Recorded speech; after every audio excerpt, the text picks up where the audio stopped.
Hi, good day everyone. How are we all? Rank 4. Who beat me? That's really annoying.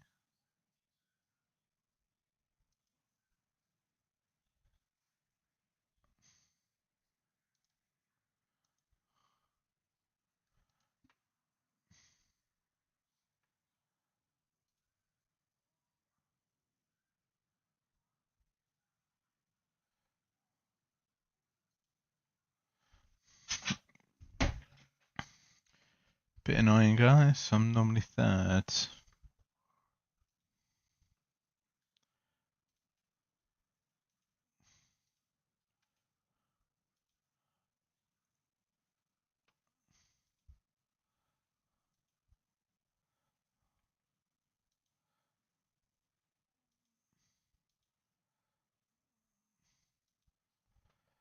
Right, let's see who it was that actually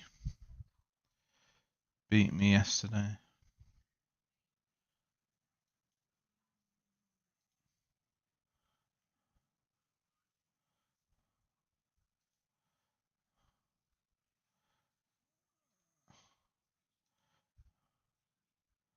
That was him, only just.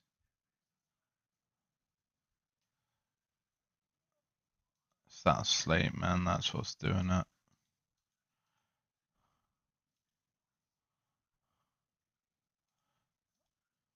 So where does that put us overall?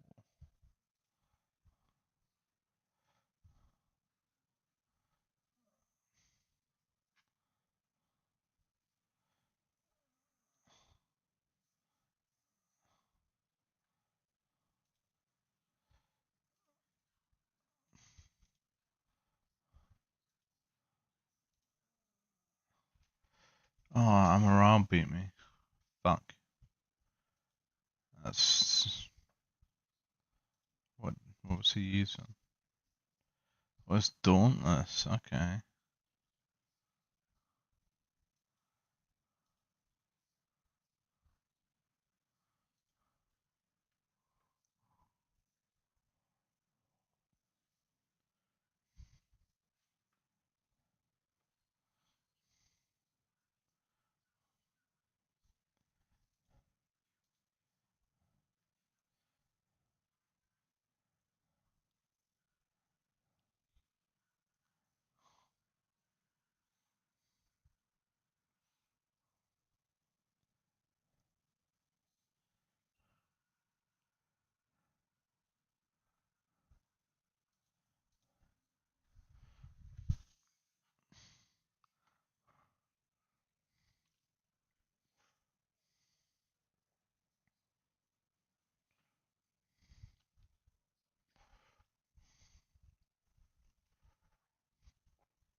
What?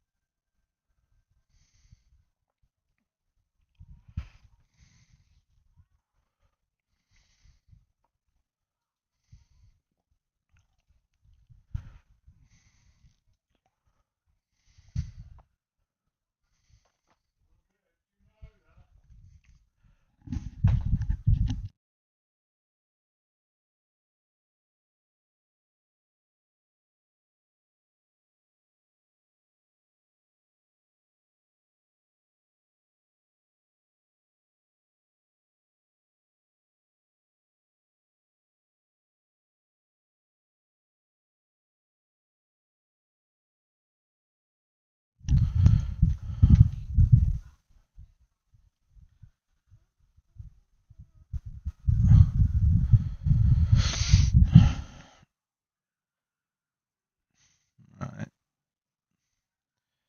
Try to get as much as possible.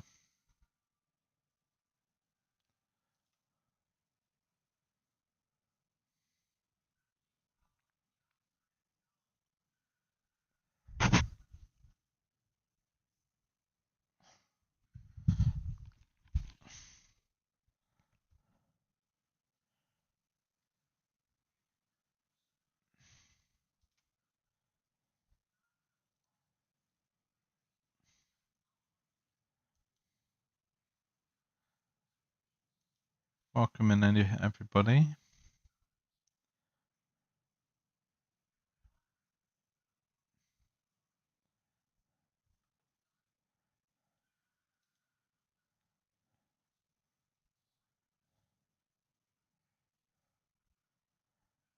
Right, let's see what we do here.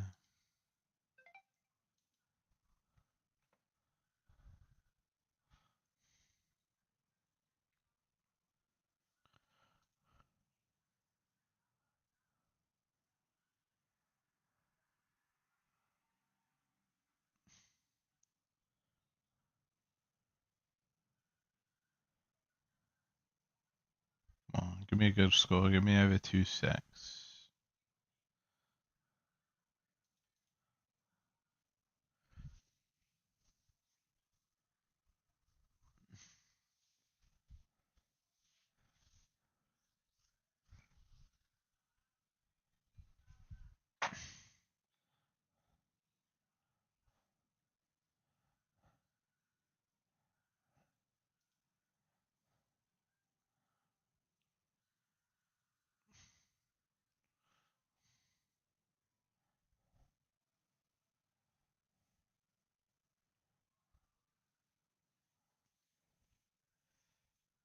Oh, that's not bad, but not good. We want to be 2-6 or above.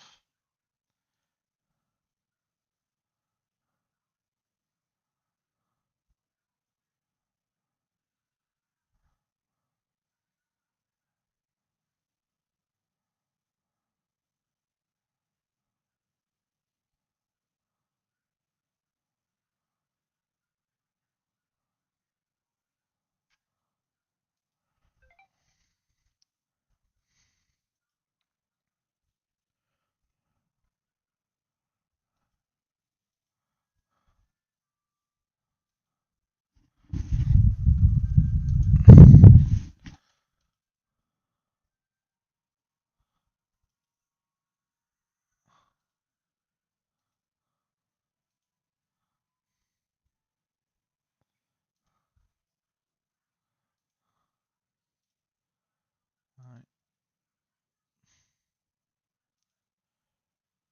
Let's just grab all these free rewards.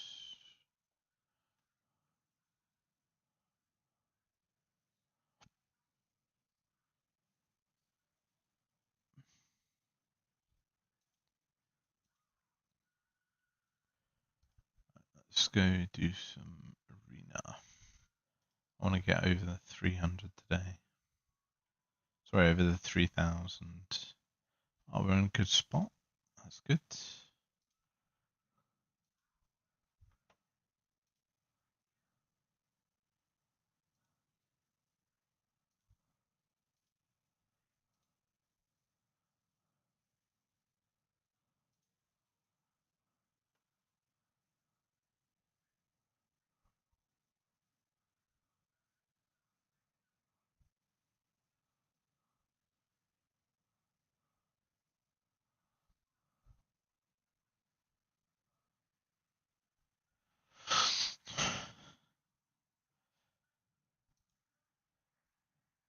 Those of you in chat play the game, do let me know what you're thinking about for the upcoming Wish Shaman's banner.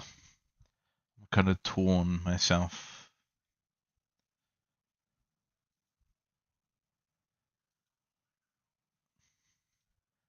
Part of me wants to go for poison and ice blast because I've heard the new ice blast character is going to be really good. And at the moment, both Beldell and Fredegunda on my account do not have their exclusive artifacts. So I'd love to get a copy of both of those to get those exclusive artifacts. But then I also want to level up my Dauntless team because I need Kervida for the Dauntless team. So I'm kind of torn between Poison, Ice Blast, and Dauntless. And I know Dauntless, in the long run, will outperform both those teams. However, Dauntless tends to take a lot of high-end inspirations, so they're going to be a long-term plan rather than a short-term fix. So I don't know whether to start building them first or prioritize getting some other good champions for, like, my poison team, for example. I need Rater and I need Slate and his artifact. For Ice Blast, I need Fredegunda. I need another. Sorry, I need a second copy of Fredegunda. I need a second copy of Beldel to get their artifacts. And then obviously I need, I need to get the new character when it comes out.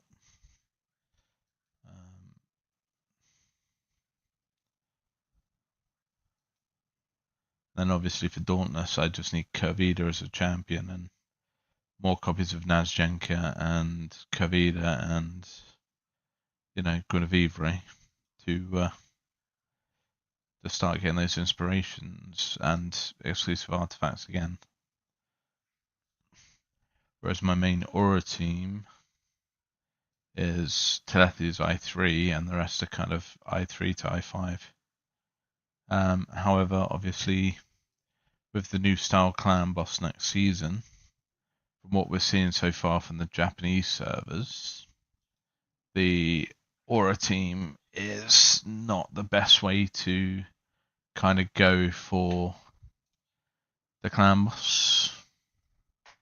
So while it's still great everywhere else, you want a true single target and a true AoE poison, sorry, not poison, but an AoE team like Rally, like Poison, to kind of compete in the new Vortex. So this is why I'm torn, because I think Poison or Toxin, unless you've got a really high-powered Corrosion team, is going to be the AoE solution. And I don't have, I don't have the good. I don't have Rook for the Corrosion team. I've got some of the support characters, but not, not Rook, who you kind of need. Whereas on the Poison team, the only thing I'm missing is Slate. So I definitely want to summon for the Poison, but I haven't decided whether to go with Ice Blast or with Dauntless yet. That's my quandary. See, if my fiance were here, she would say go for Ice Blast, because, of course, she loves Fredegunda because it's an owl. So anything owl related, she loves automatically. Even if they're not good, she still loves it.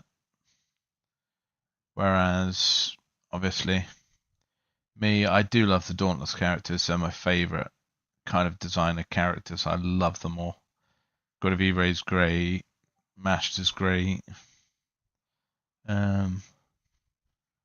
So, yeah.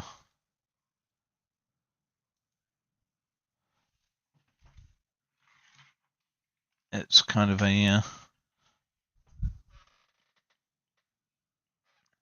quandary in my mind which to go for at the moment. So, anyone in chat, if you have suggestions and ideas on what you think is going to be best, Dauntless or Ice Blast, do let me know.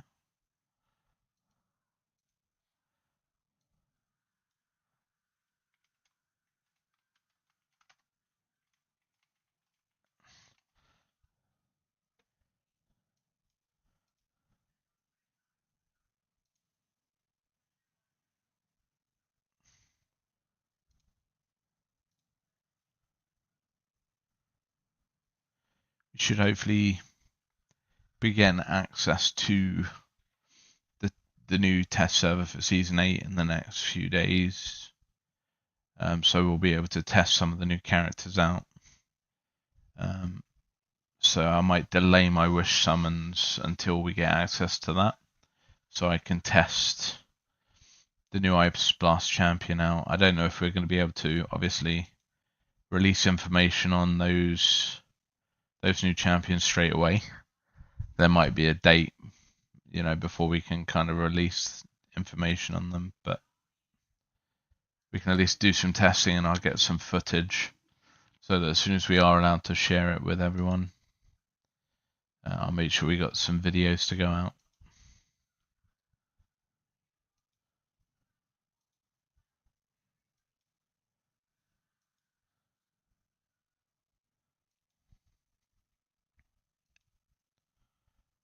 Right, so our aim here is to just try and get above 3,000 to get the extra Echoes of Cathedral, because we've been pushed down to third by this Yusuji Eri character, because he's been doing so well in Vortex the past few days. He's kind of jumped above me, but thankfully the poisoned bonus damage is finished now, so it'll be back to me and Amaral to fight it out for #1 spot in Vortex, like we have been from day one, really. So for those of you that are just new to the stream, I'm still in Season 1. I did play the game a while ago, so I do have a bit more of an advanced account, but I found playing 2 accounts is very time consuming. And what with real life and stuff, I just didn't have the time to play 2. So I opted to start fresh and keep this account, which is developing nicely. But it does mean we're in Season 1 still.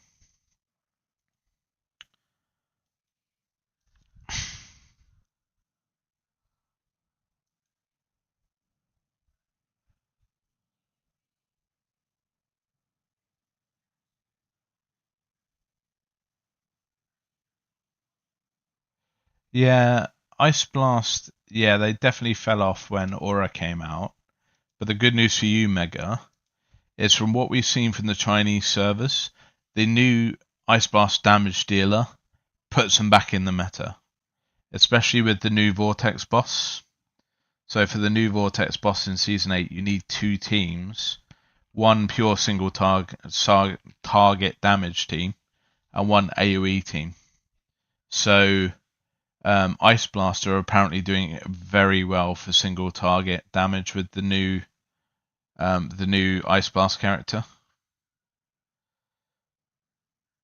Yeah, to be honest, this is why I've got 800 summons ready to go for the Wish banner, and this is why I'm just, trying to decide between.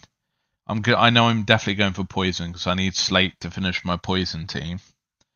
But I'm in an RN over whether the second characters on that Wish banner should be Dauntless or Ice Blast. Because unlike a lot of people, I've been lucky enough to get Mashter, who's a really good Dauntless support. I've got everybody but Kavita. So it's just a case of which one I think is going to do better. Obviously, Dauntless needs a lot more inspirations for that.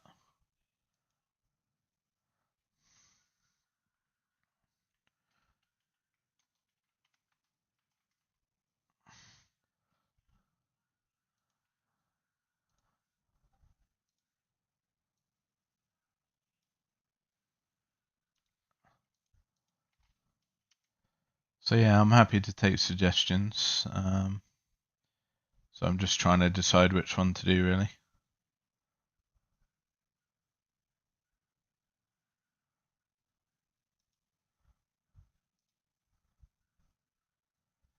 Because I do want to do Dauntless in the long run, because I think they've got a higher ceiling. Especially with the new Lightning support coming next season. But obviously, in the shorter term, I need to make sure I have good teams all around, which is why I want to kind of prioritize the Toxin and the Ice Blast.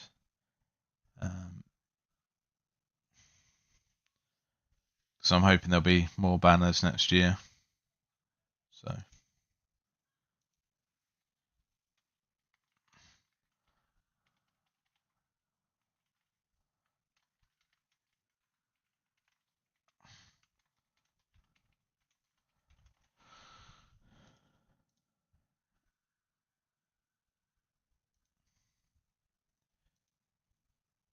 But hopefully we'll be able to we'll be able to test it soon. Because most content creators will get access to the test server in the next few days. So we'll be able to see how good the new champions really are. And then hopefully, if they let us release the information straight away, we can kind of feed it back to everyone.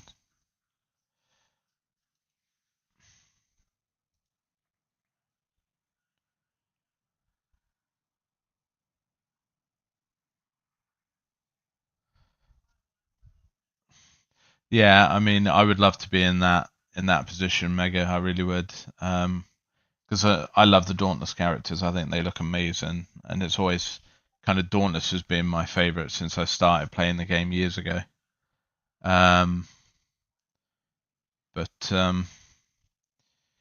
Yeah, they just take a lot of inspirations to get really good. Whereas Ice Blast, you don't need that many. As long as you got the good artifacts, you can do a decent amount of damage. So yeah, it's a tough one really.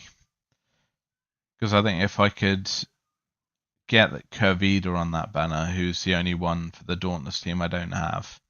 I have Master, I have Tharabol, I have, both of these two, but none of these guys have their artifacts yet, and nor would Kavita have her artifact. But if I got the artifacts from the Wish summons as well as Kavita, that would kind of skyrocket the Dauntless damage a bit. But then the same could be said for Ice Blast, because Beldel's artifact and Fredegunda's artifact would be, really good for that team as well. I mean, I guess the third option could be to drop Poison, but they're really the only good. Toxin is really the only good AoE team I've got, because obviously Aura isn't 100% AoE. It could do decent AoE damage, but I don't know if it will compete true AoE with, it's one of the things we've been kind of waiting to see from the Chinese server. We're already ahead of us to see what kind of the best teams are coming out of it. I might see if I can reach out to Wilson Box, who's another content creator, and see if he's got any more info on what the best kind of AoE teams are going to look like.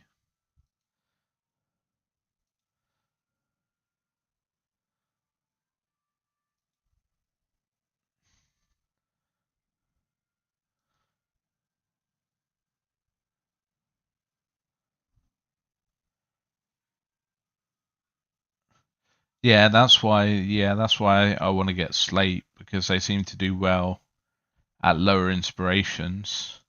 Plus, I don't know how other people have kind of fared, but for me, I've always had, on the 2 Wish banners I've pulled on so far on this account, I've always done really well. Like my very first Wish banner, I got Telethia as a summon, as well as one of the kind of waypoints along the way. So I managed to get 2 copies of her day one, because I started when the Wish banner was on last season. So I managed to get 2 copies of her right off the bat, which set me up with the Aura team pretty quickly. And she's kind of I3 on my account at the moment. But from what I've heard, she's not as widely used in Season 8. So rather than try and prioritize her to I5, I thought I would get some of my other teams going better so I can kind of compete a bit more when we go into next season, because I don't know yet whether our server will be merged or not. So we haven't had any information on that yet. And obviously, if we do get merged with a lot of long-time players, I want to be able to at least, perform in events to a good level. I'm not kidding myself, I'm going to be like top 50 or anything, but if I can just compete to a good level, I'll be happy.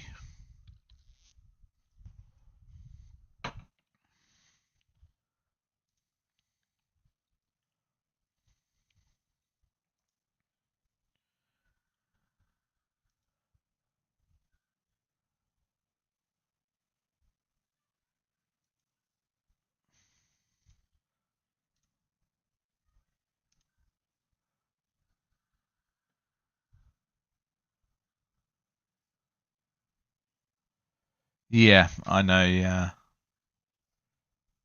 But from what I've heard, she competes a lot, obviously, in the continental challenges and stuff, but she's not so good in the new clan boss.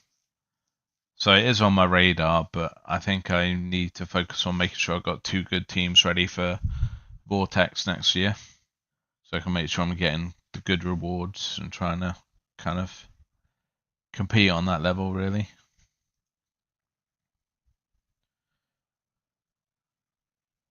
I want to just make sure I've got, a nice, well-rounded account.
It doesn't look like we're gonna get to the 3,000 today, but at least we'll be pretty darn close.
I've got Twitch, Serpentemis, Durango, and at the moment Vicana, and then Ogok, because I don't have Lotair. He was never someone I had, unfortunately. I will give you a look now that I'm done here.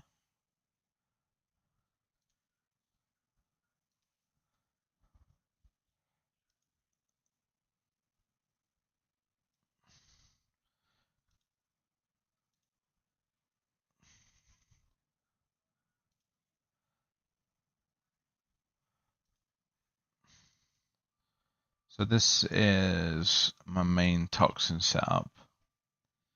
So I've got obviously Serpentemis here. Twitch is using Conch, Durango, Ogok, and then Bacana. Obviously, Bacana will be replaced with Slate if I can get him. And this is kind of the best setup I've got really at the moment. I think, who else do we have poison wise? We definitely don't have Lotair. But I think we do have a couple of other options. So, though I've got Jethelia, so I don't know if she'll be better than Vicana. And then for corrosion, I did try at one point having Sacredia in there because she obviously does poison vulnerability, so makes them do 30% more damage. So I thought maybe she could help, but I seem to do more damage with Vicana in there than I do with Secretia in there. And then these are kind of the corrosion guys. I haven't got, you know, a good corrosion lead. And then this is kind of where's my Ice Blast gone? This is my kind of Ice Blast team as it stands. So I've got Felocia, who obviously I use to protect these guys. But I just got a ton of Zorax on the last pull. I got these ones plus a couple of extra copies I've still got as well. But yeah, none of them have got their exclusive artifacts yet. So, and then my Dauntless guys are literally. So this is kind of my Dauntless setup at the moment. So I mainly use these 3, 4, and then with Mashta, because I've got Mashta as a support. These are kind of all my support guys at the moment. So I didn't get lucky enough to get the new Icebird support, but I got a lot of supports along the way. So yeah, so I tried with Secretia in there, but I seem to get more damage. We'll give it a go actually. We'll give it a go on the endgame boss. See if that can boost up my toxin a bit more than Bacana. Because I've done some playing around with it, but let's have a look. So an endgame boss yesterday. I don't know why they give us all this bread at the end of the season. If you're going to give us stamina bread, give it to us at the beginning of the season, not the end. Anyway, yeah, going back to. Yeah, I really want to get my hands on Rita. I love Rita, but I just haven't been able to get her. So yeah, I obviously sub in Durango for Lotair. But obviously if I'm pulling on the banner with for Slate, I might get lucky and get a Lotair along the way. But kind of yesterday my Toxin team was doing my second highest damage. So this is kind of what we were getting yesterday. I put Dolphus in here for shields. So I can try to take an Ogok out and see if we can put Secretia in there. Because obviously we want Adolphus to kind of keep us alive. See if that boosts up my damage. And then I'm trying to finish off the dragon to 6 stars. Even though I'm pretty sure the genie's probably going to be the best one to use this season. I know, it's crazy, isn't it? They just don't listen. It's like, yeah, you need a lot of bread early game to do your farming and stuff, but so what I'm thinking is let's edit this. Let's take out Ogok. Let's see if we put in Secretia, because she's fully booked and everything. So let's stick her in here and see what she kind of does to the team. And then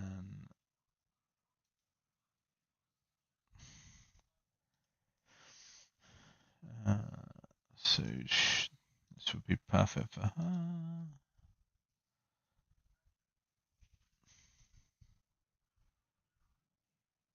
So we can stack her up with attack and accuracy.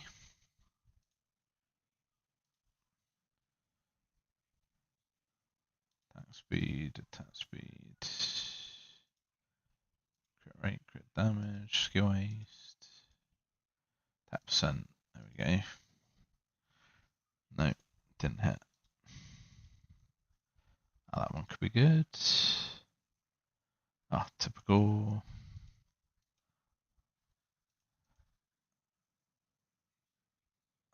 That one might be better. And then we'll go attack primary with accuracy. Some Attack creed, attack percent, accuracy, 10%.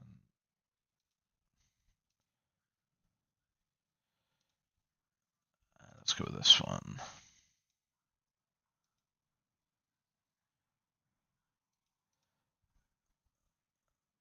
So we'll stick this on so we get some attack based on accuracy, and we're going to pump up accuracy.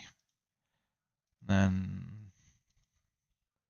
what sets are we using? So maybe get a puppeteer set in while we can. And just stack more accuracy and attack.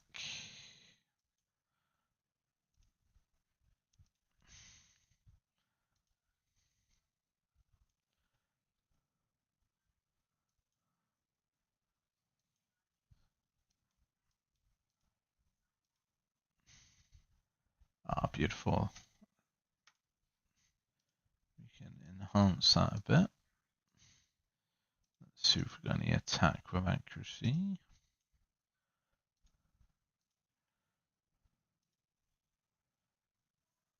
Yeah, that would do.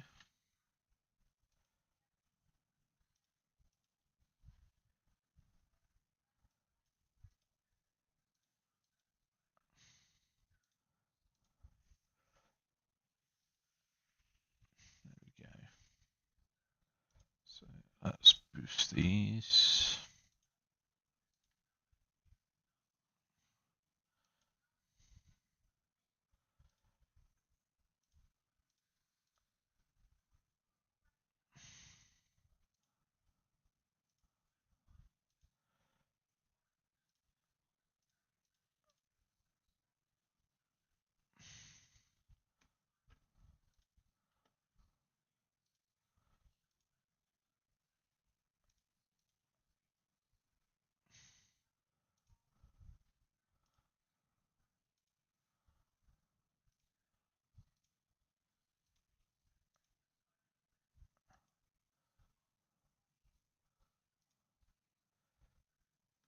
I hate this bug as well, where you've got one piece selected and it shows you a different piece. That's a silly bug.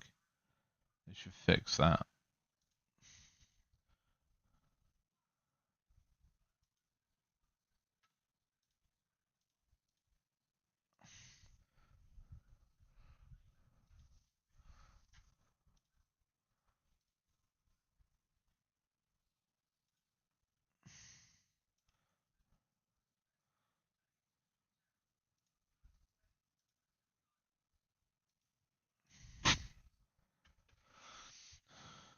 Right. Let's get some extra stats here.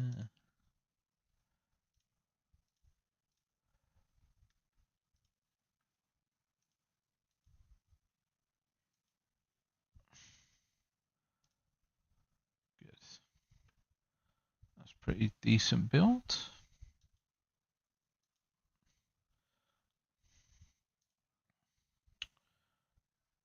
So let's give this a little run and see what happens. I'm just conscious that we might not make it to the end with Adolphus as the only healer, but we'll give it a go.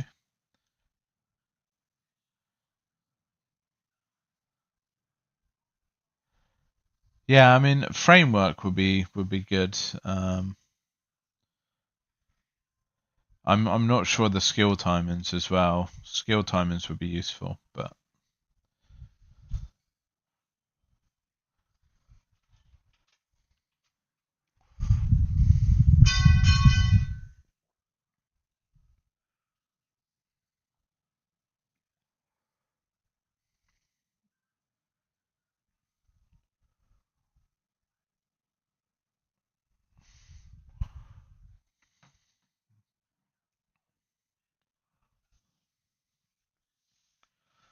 let's see what this does. I think I did about 380 yesterday, so.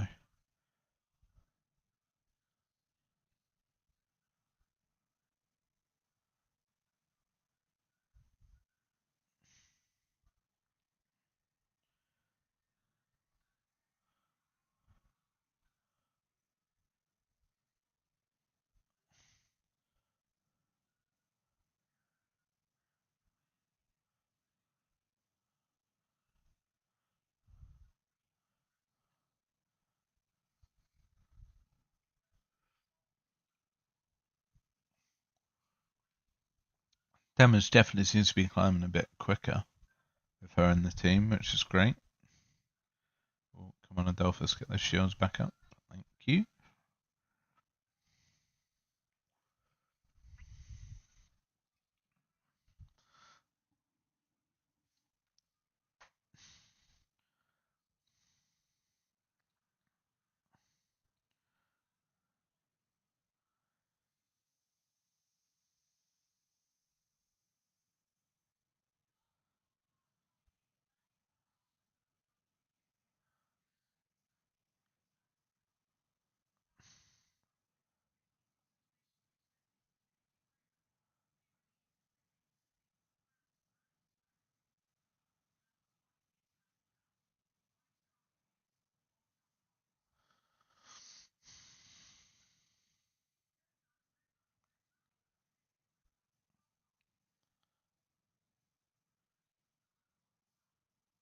If we can get over 400 mil, that would be great, but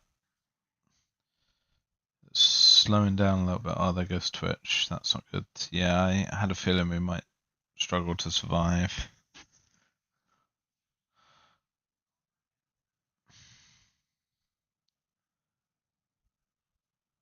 Yeah, down with a minute to go.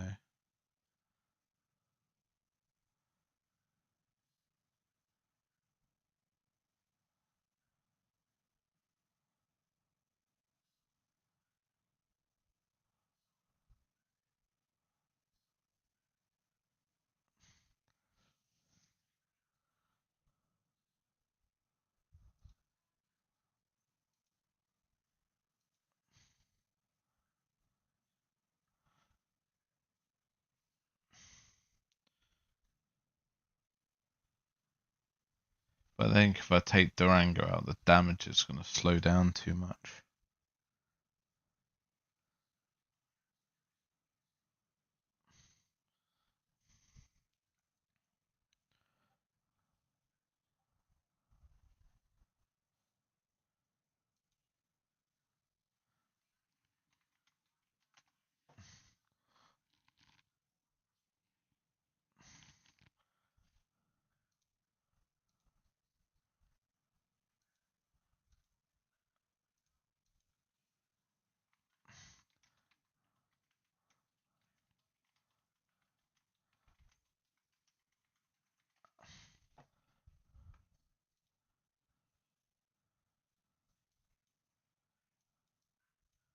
I don't really have any other good shielders or healers. I could put maybe Furbath in, but then we wouldn't have any shields.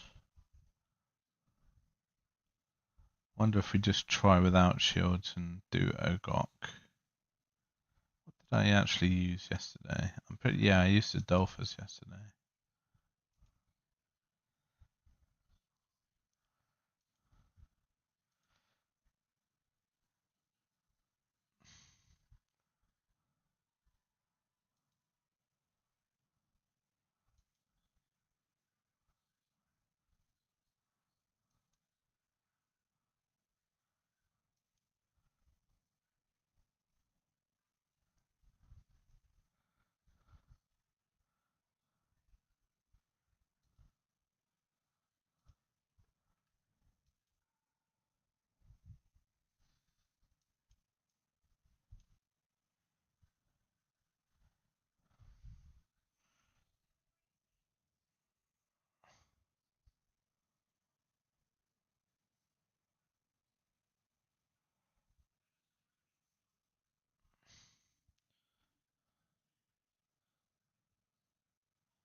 Okay.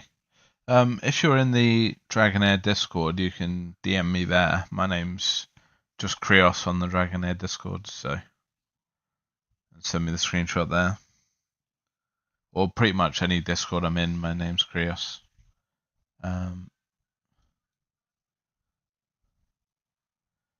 Just wondering if there's another support we could try. I don't think any of these other supports I've got do shielding the way Adolphus does.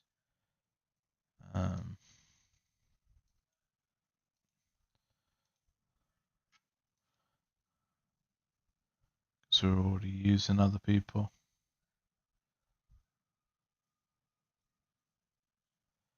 Yeah, so I'm using Jern on my burn team.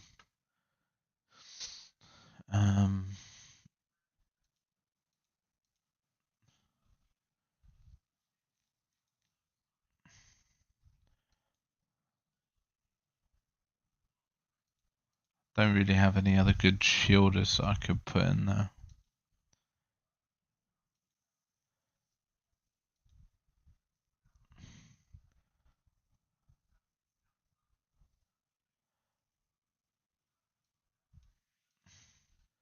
Because these guys do kind of protection skills, but they don't do shields. Debuff immunity. Obviously, we don't want to lose our max health.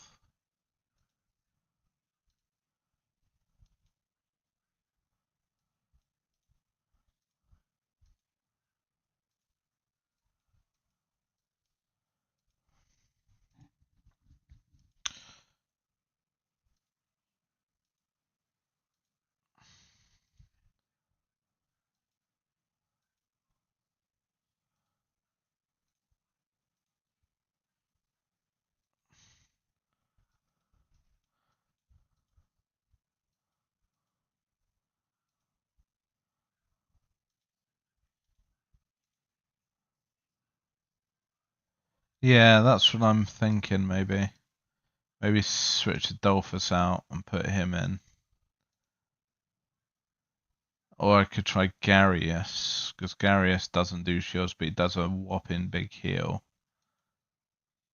But we'd lose the 5-man affinity if we did him. Let's try Furbath, because he does some decent healing.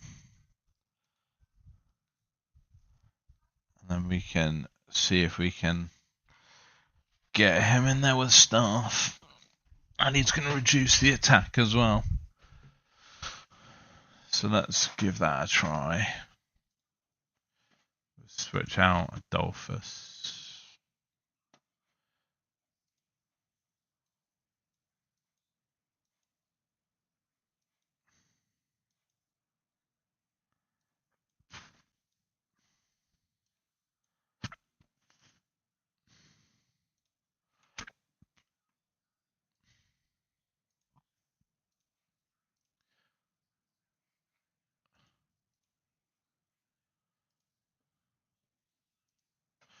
Alright.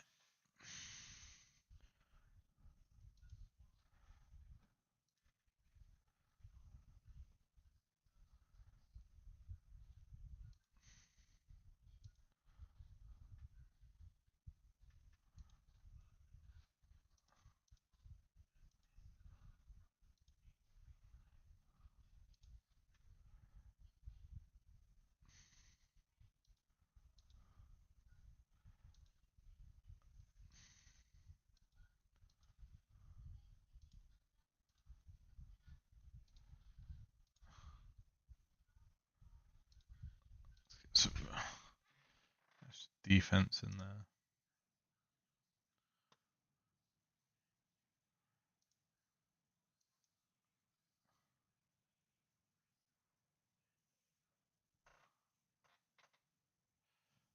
Yeah. Yeah, we could try the epic Corin maybe. Because I know he helps boost poison stats, doesn't he?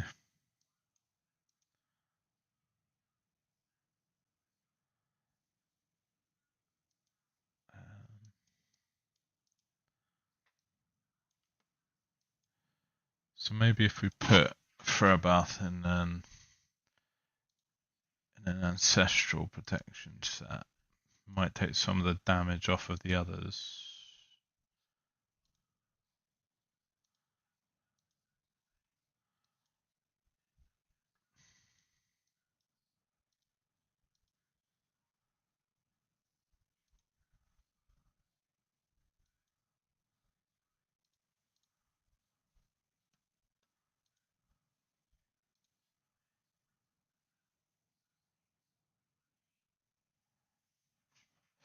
Yeah, that might be a good shout.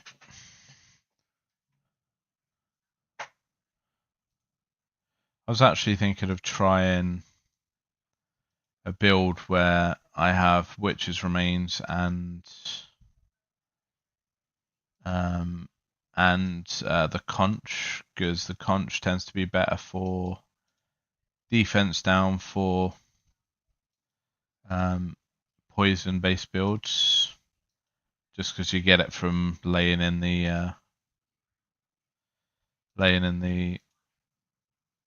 oh god, that's what I can't even think, laying in the debuffs, so that could work. Do we have defense accuracy?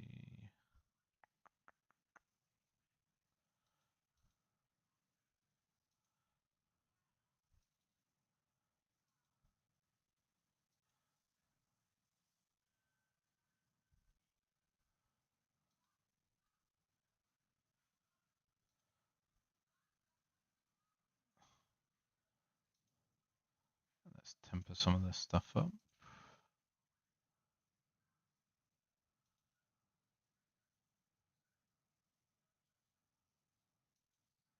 Yeah, so I might try switching those up, keep both in, and then see if we can just keep decreased defense up the whole fight, essentially, because that might give us some more damage.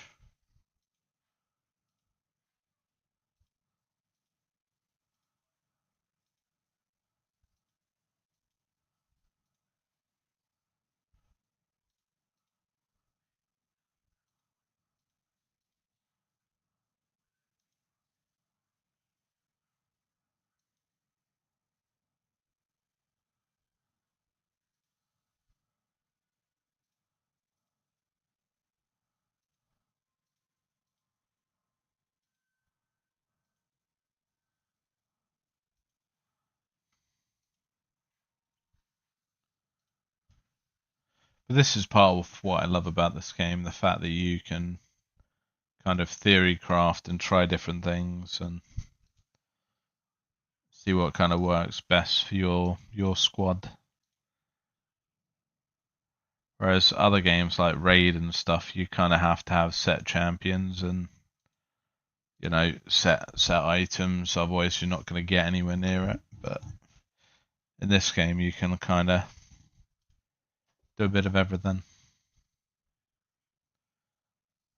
Right, so let's get some boost up here.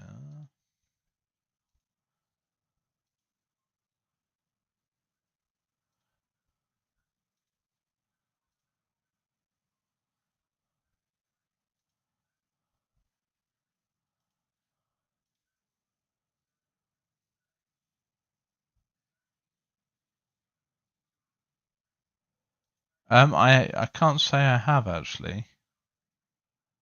Um, let's go see if I've even picked it up yet.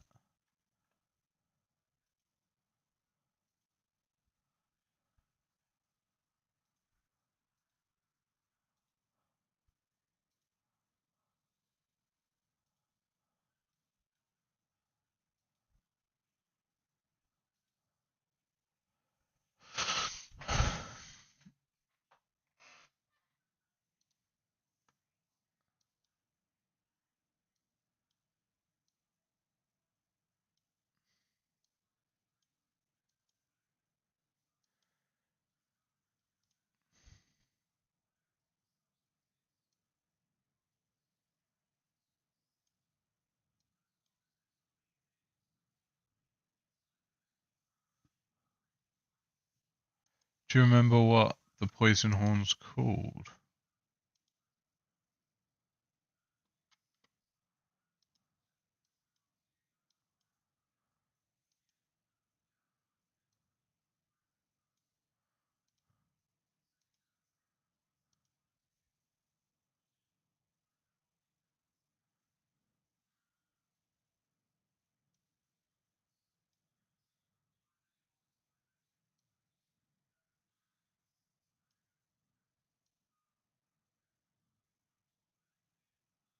Oh, do I?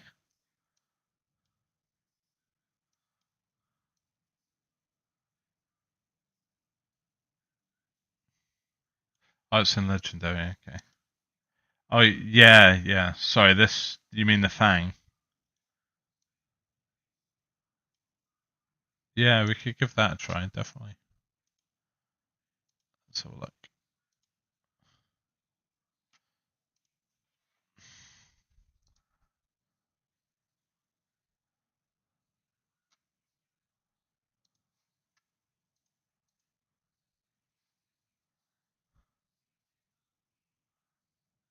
Yeah. Okay, so... Yeah, Durango's accuracy is quite low, but the conch should give him accuracy. So let's try putting that on him. And then we can bring the Fang in here.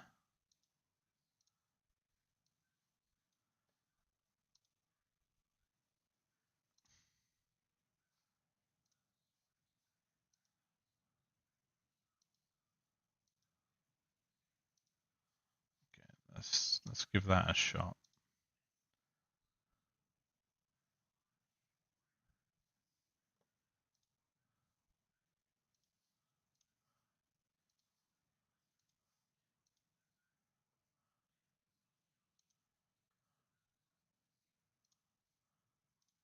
Let's just do a quick battle and see what happens.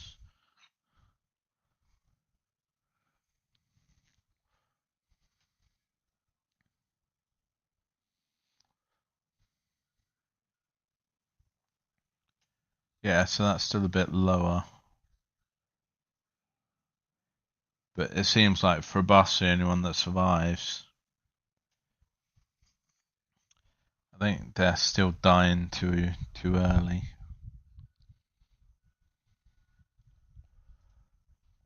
Let's just see where they actually die.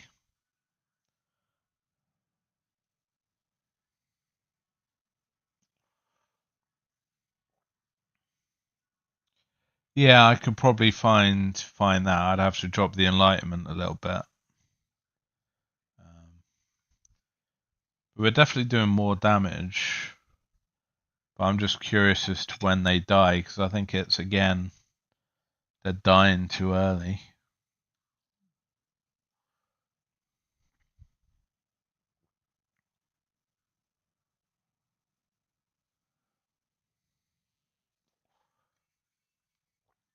I'll take a look at the timings in a minute as well. The timings might not be very good on what I'm using. I'm not sure what the kind of... I'm still trying to get used to this Toxin team. Do you remember what timings you use for your Dailies team? Because they'll probably be similar, wouldn't they? I would think.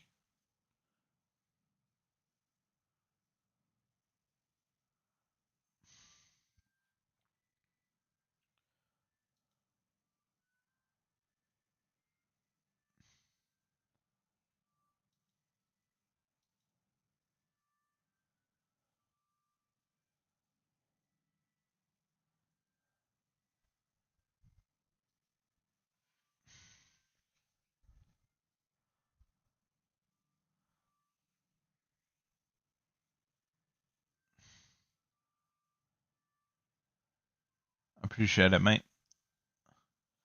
I do appreciate the help. It's always useful.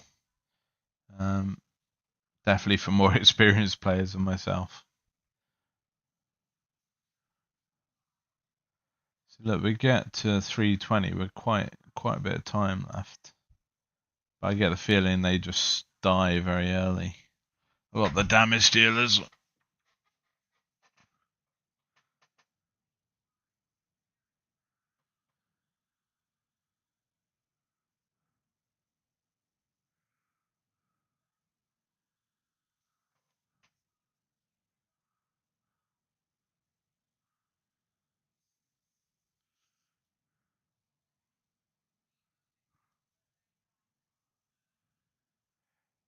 Might try and put Ogok back in and then try with the changes to the artifacts. I mean, this now has actually done more than previously. We're at 386, but they're just not staying alive long enough.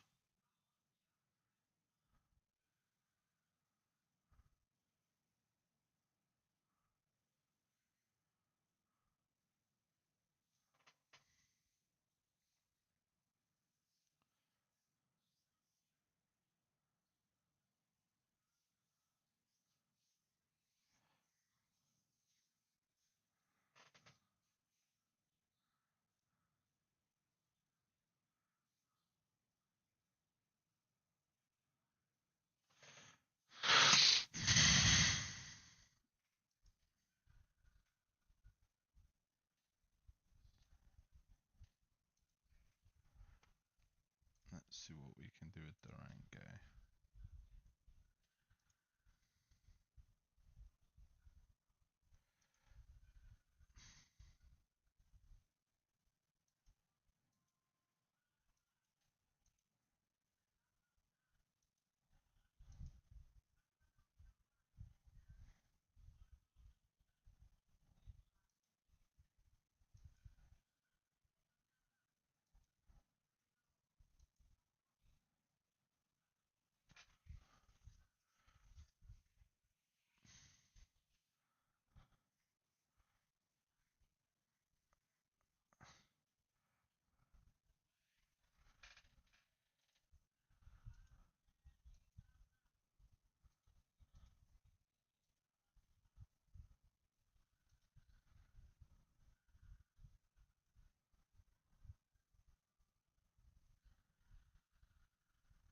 That would put him at 100% crit rate.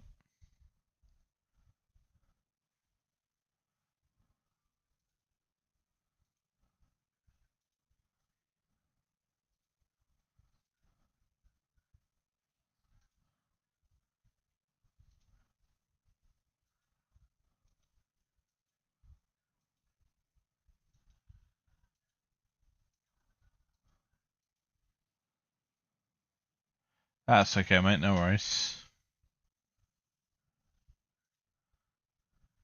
We've at least managed to get him to 100% crit rate. So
she's on 431. Her accuracy is a bit low, but her enlightenment's pretty good.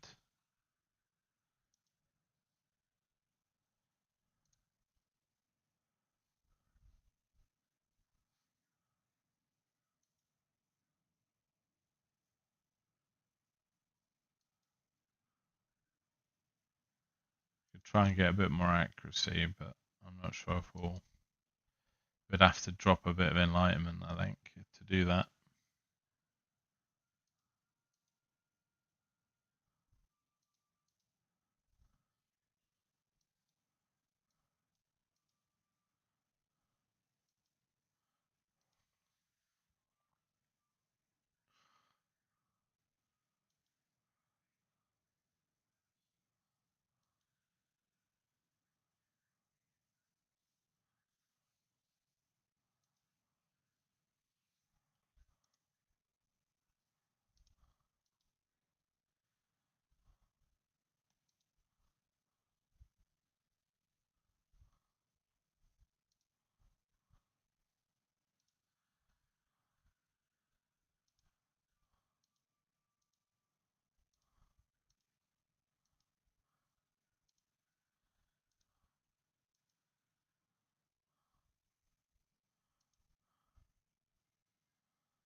Twitch. It's got pretty good accuracy, pretty good enlightenment, low attack. But that's because we're buffing everything else.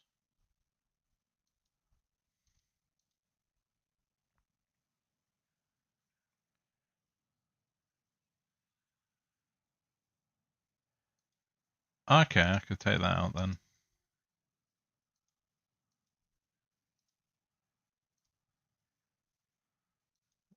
What have we got enlightenment wise?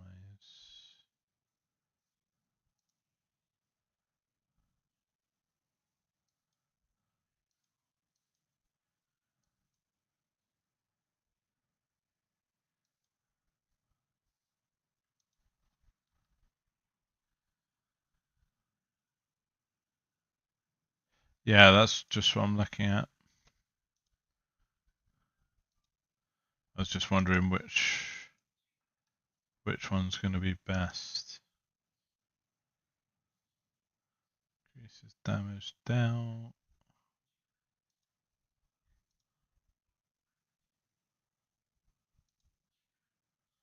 That wouldn't be too shabby. Gives her a bit more attack.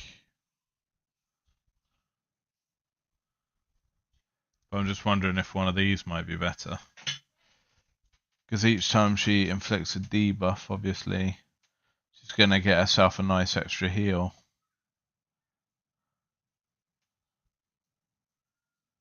From this armor piece, or maybe one of these. Because this one's pretty good.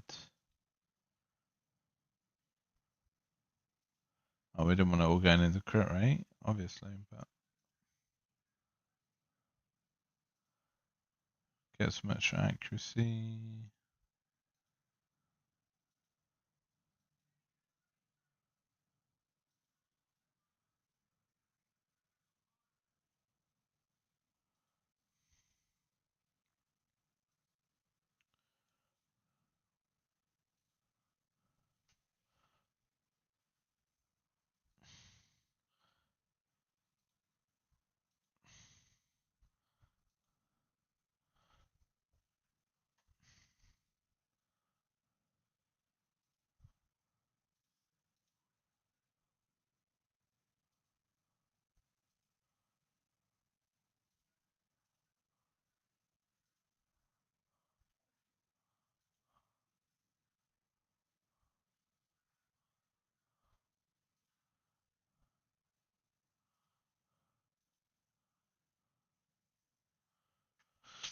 Alright, let's give that a go and see how we get on. We may still have to swap Securidia out and bring in another healer.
Not bad so far.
Yeah, they're still going down.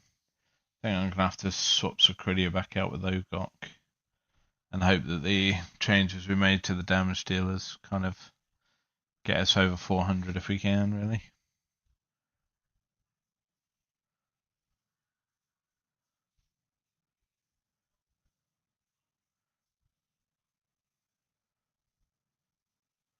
Actually, it might be worth putting a Dolphus in, because obviously we need the shields to keep them alive.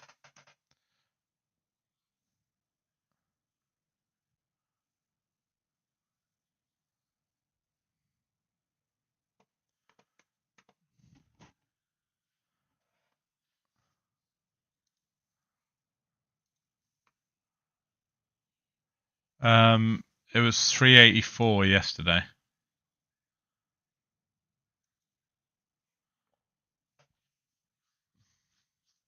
And that was with Adolphus and Ogok both in the team.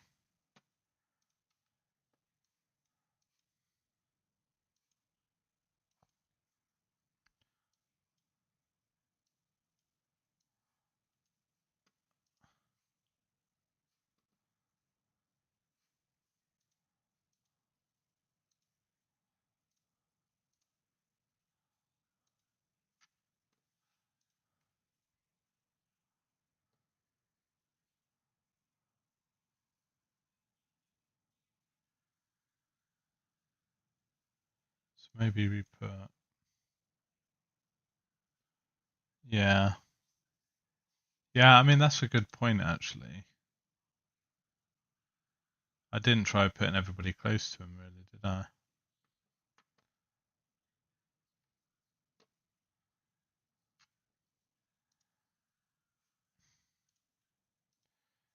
Well, maybe let's put this back on. No, he doesn't really need that, does he? Shields.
Yeah, I was just thinking that myself.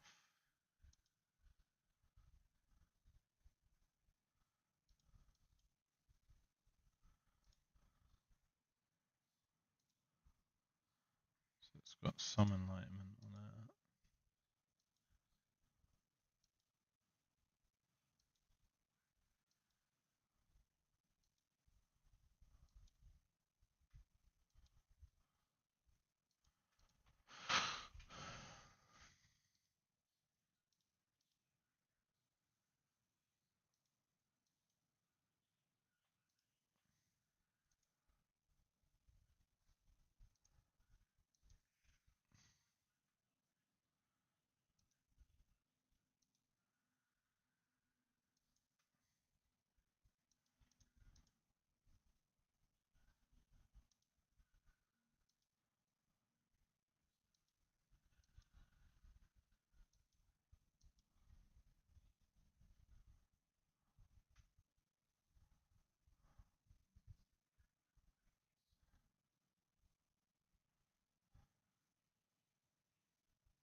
Maybe one of these could be nice, because then you could do some debuffing as well.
Yeah, I know, it's crazy, isn't it? We've only got a couple of weeks left in season 1 as well, so. Oh, nice.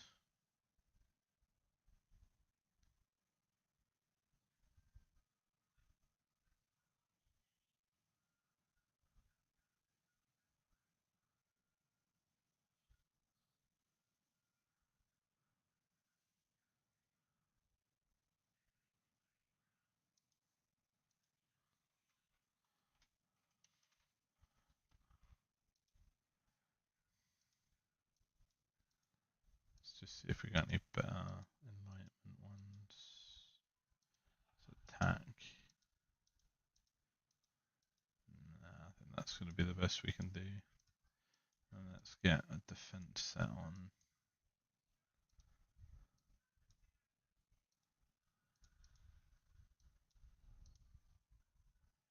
No, that's not what we want. That was the one we built from, I think. Or was that?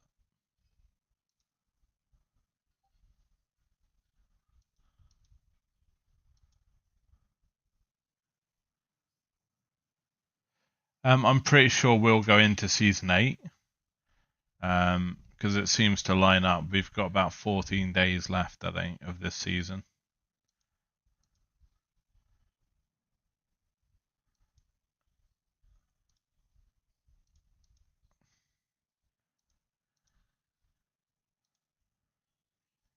At least I've been planning for season 8, because that seems to be the most logical choice.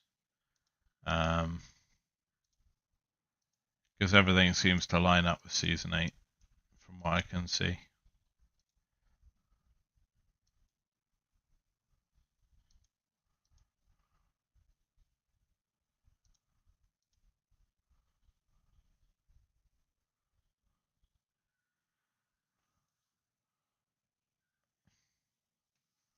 I wouldn't have thought they would have put you into season 7 for sort of a week or so.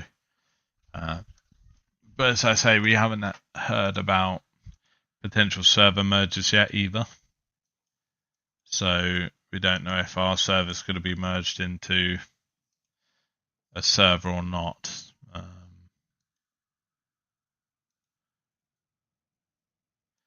be honest, I'm kind of hoping we don't, because we've got a good group of players on this server. And obviously I don't want to be swamped in with a load of whales that, just have infinite resources that just dominate everything. But that's probably going to happen no matter what, to be honest.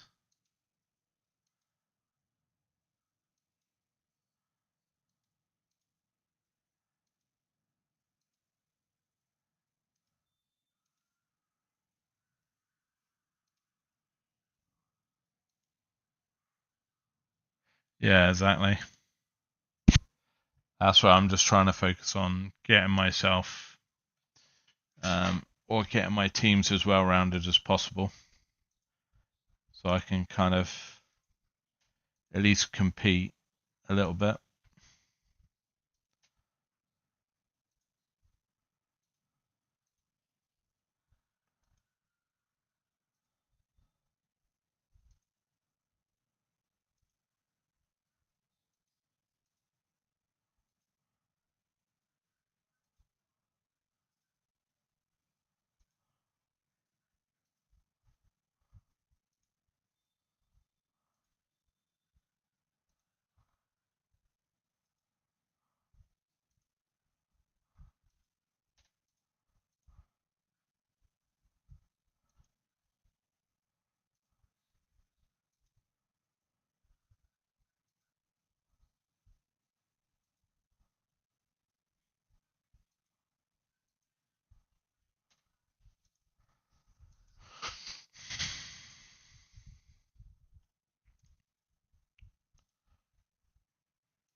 do we have?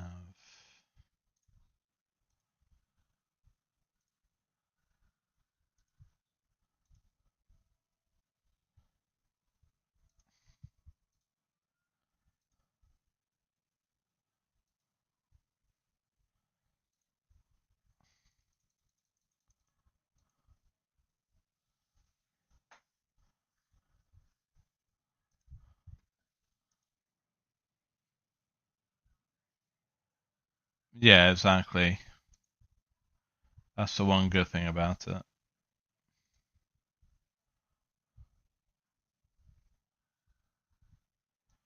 Right, let's see if we.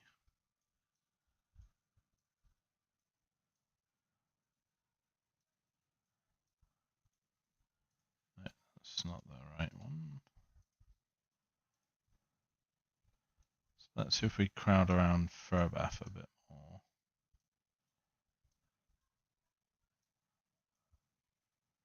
See if we can get a bit more healing.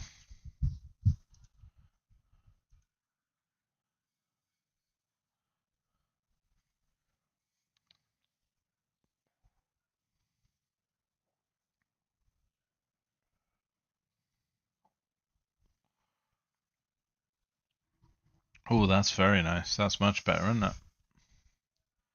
397. Wonder if we can just push that a little bit further and get to 400 mil.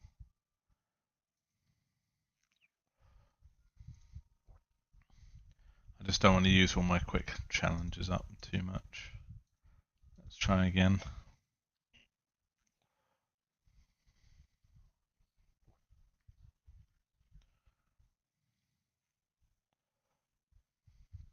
Yeah, it's a nice increase. Big time.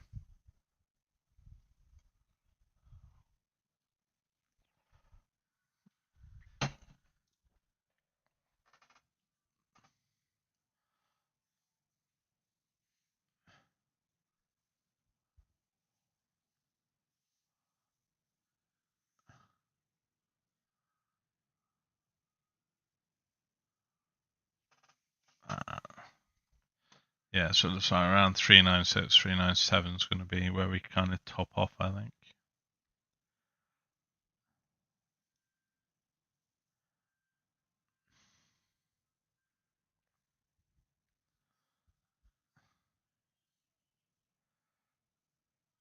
Yeah, I think I'm going to lock that in.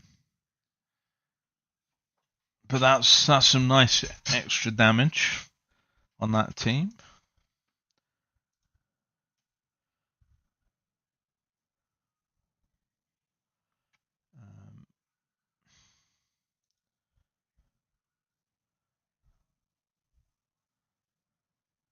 And this is kind of my best team so far. Is my it's kind of my aura team. They normally do. I think they do about 700 mil. I think they did yesterday.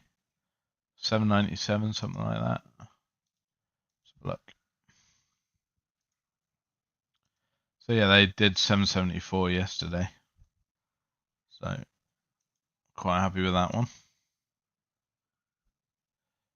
Yeah, I've kind of locked it in now, but I'll definitely check timings tomorrow. I'll see if I can do some digging on the Discord and find some kind of better timings for it. To be honest, timings is kind of the part of the game that I don't really get as much. I get the concept, but I'm not good at figuring out what the best timings is for a team.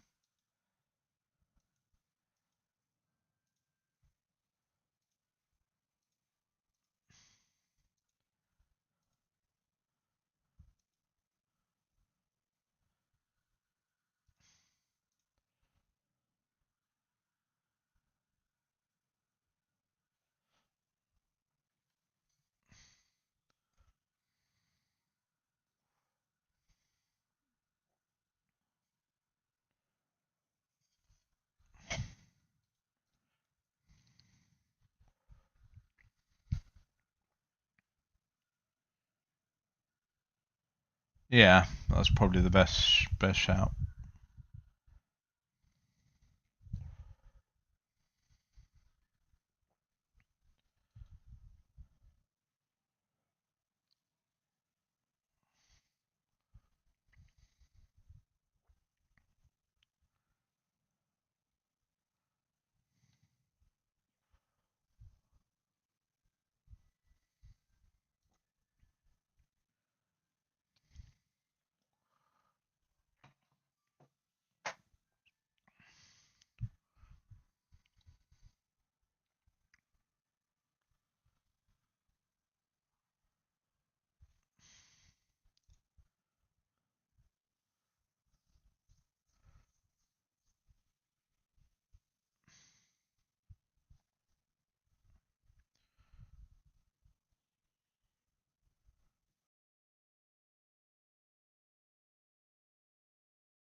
Let's maybe do the other ones first.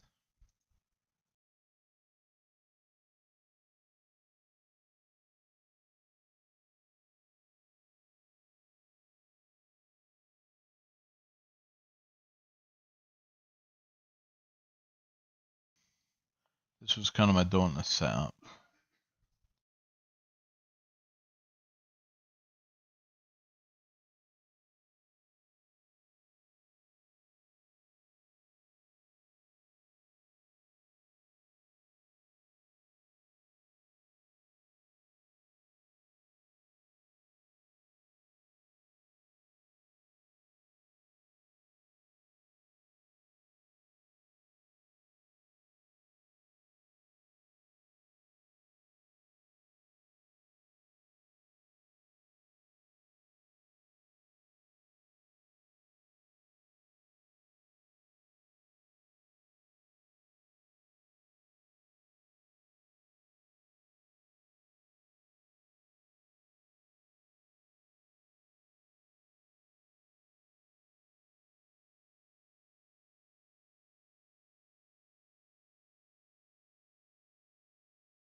Right, so let's check what we did yesterday.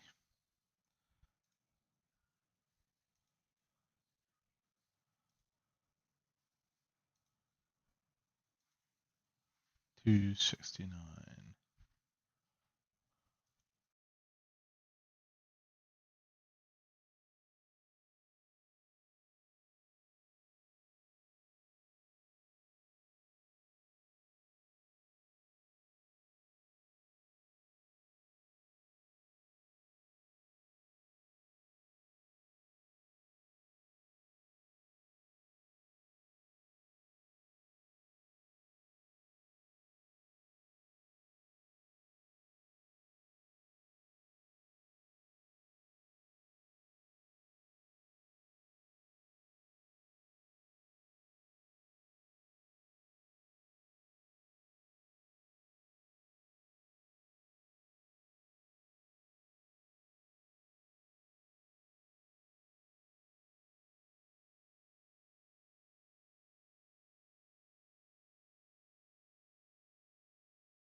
This is another annoying bug I hate as well. The damage bar up here says 600 million, yet your current damage over here says 218. It's like, surely you can get your damage timers to sync up.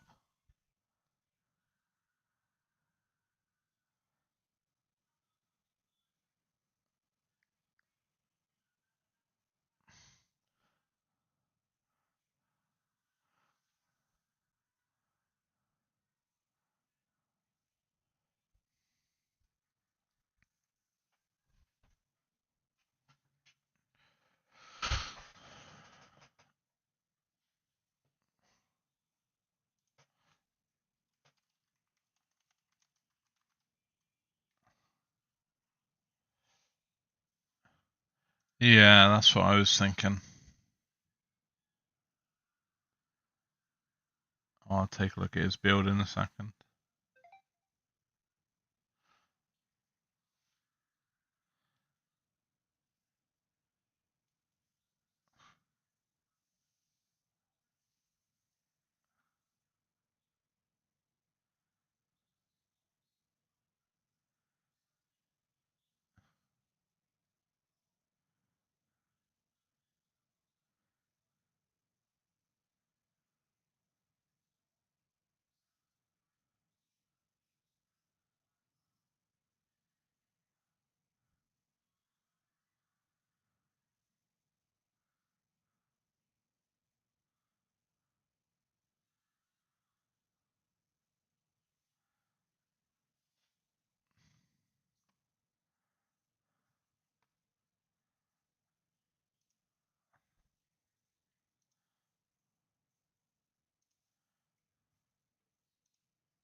Yeah, why has he got no accuracy? That's crazy.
doesn't make sense either. Why did I do that? Put a shield relic on. That doesn't make any sense.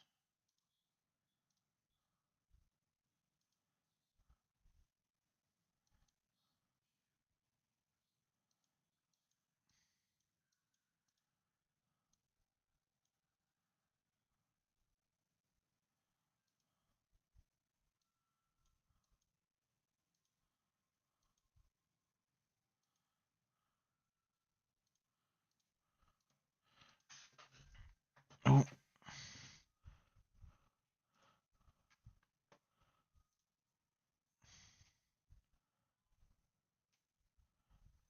Gives us more.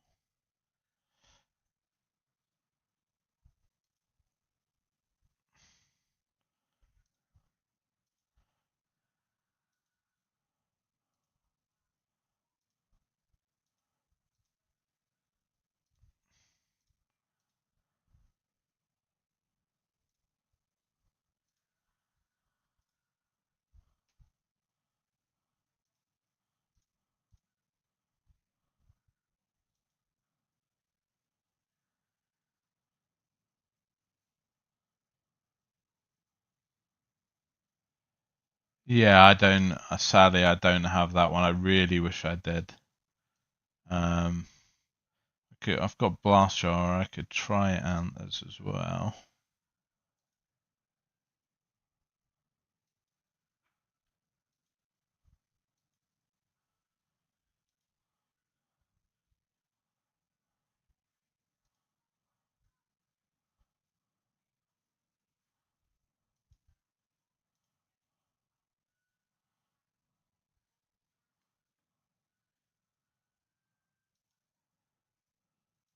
Yeah, I started after the Heroes of Might and Magic collab. Believe me, I wish I do have that one because that's an insane artifact.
Still not landing his debuffs, is he?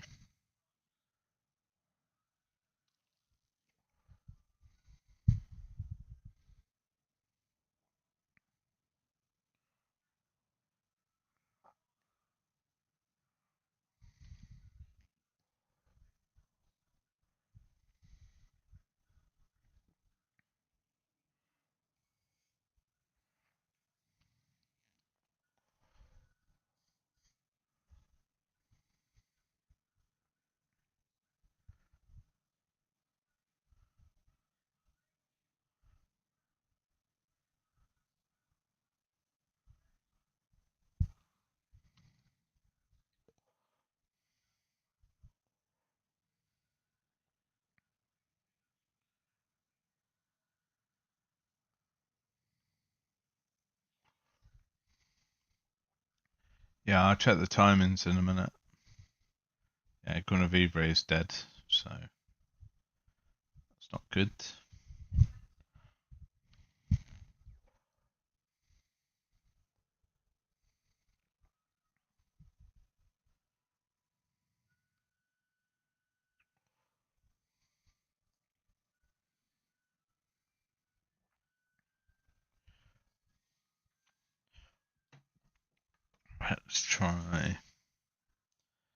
Let's try a bit less defense and just go damage. So if we go, where's my other Dauntless setup?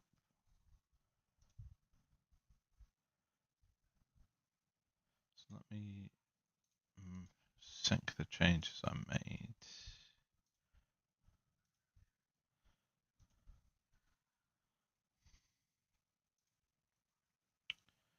So these are the timings. So Tharavel goes, then Mashta goes.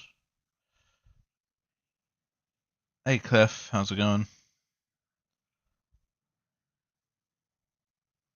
Yeah, I'm good, mate. How are you?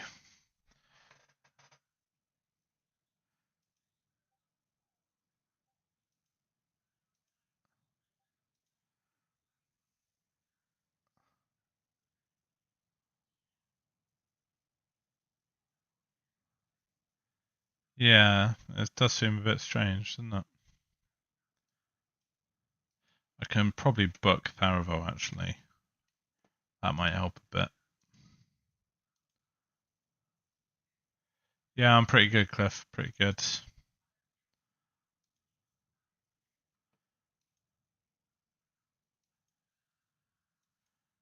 It's Tharavel. Yeah, I haven't scrolled him yet because I wasn't sure if I was going to use him. That's at 14. Okay. Let's book him out. Why not? I've got some scrolls.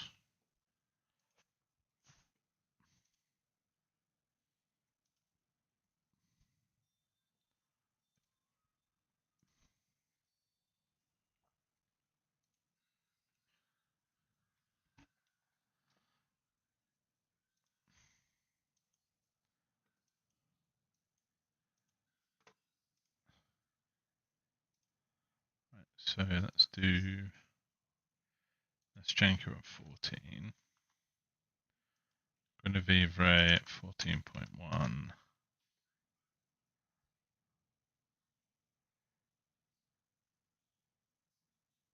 Yeah, not too bad, Cliff. Not too bad.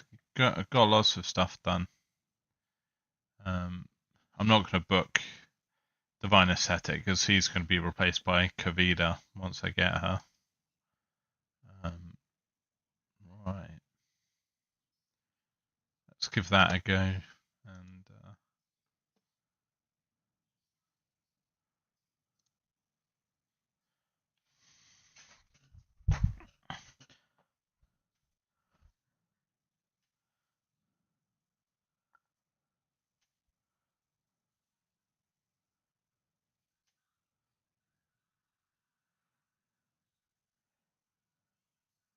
just trying to improve my scores on the boss fights here with Mega's assistance. So it's called dragonheirsilentgods. It's basically a hero collector style game, gacha kind of game with a twist of Dungeons and Dragons story in it. So this is kind of the end of the season where we're kind of fighting the end game boss. But you basically build teams of heroes and try to beat various challenges and bits and pieces along the way, Cliff. So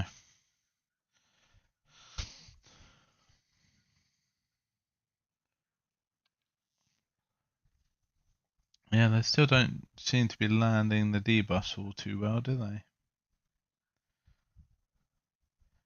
I have to check Tharavel's Tharavel's accuracy in a minute. Make sure he's got enough.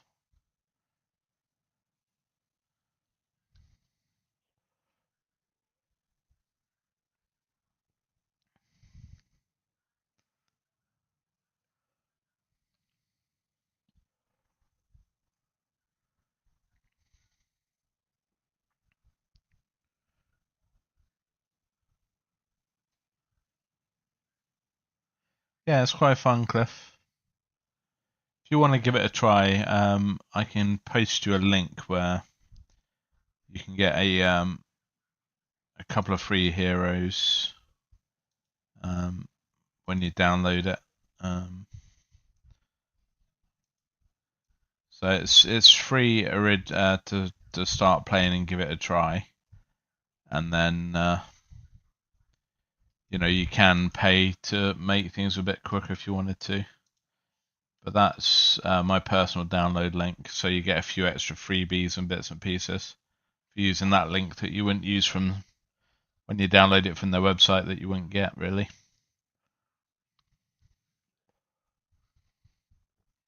Yeah, Tharavel just doesn't seem to be landing defense down, does he?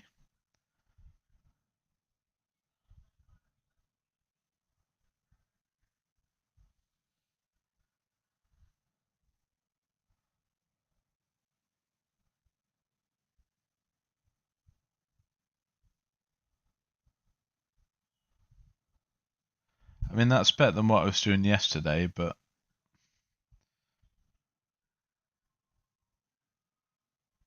I still don't get why he's not landing, which has remained so much.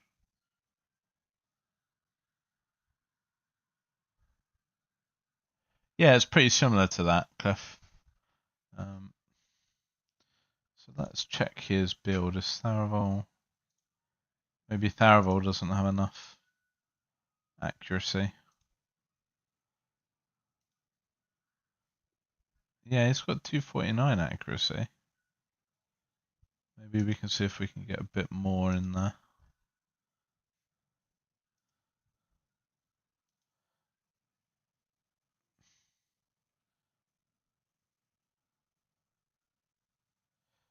Yeah, exactly. It's all about planning resources.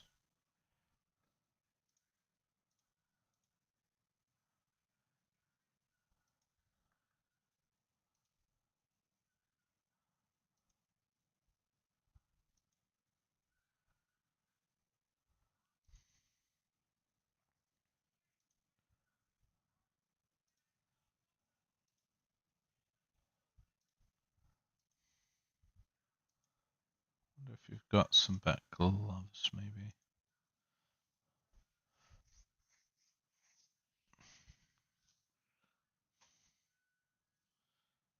Yeah, that's what I'm thinking. It's very strange, isn't it?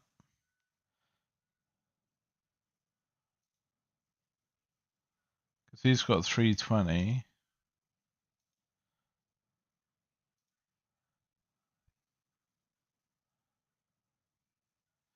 Yeah, that's a good shout.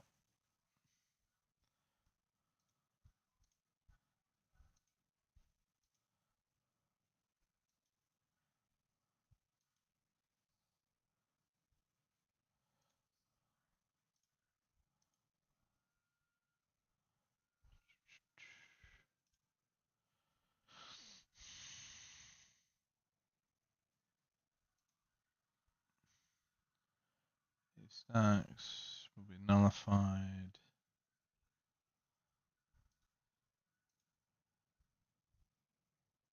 Fire damage.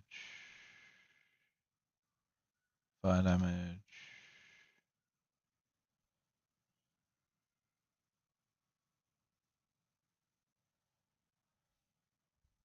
Burn one buff from each of them. Yeah, my Psycho Core's maxed.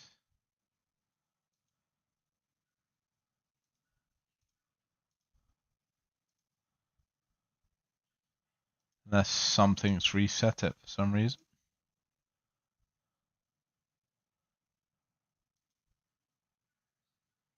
Yeah, so Permafrost is not fully maxed. I don't know why. Must have missed that one somewhere, but it's not like I haven't got enough essence. Yeah, everything else is maxed.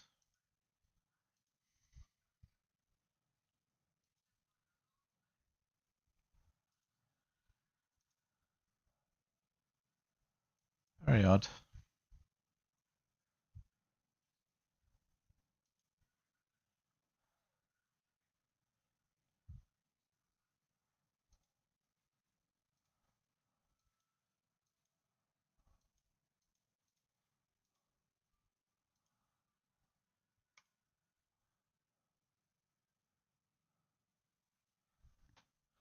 Let's see what it does this time. But yeah, it doesn't seem to be landing decreased defense consistently.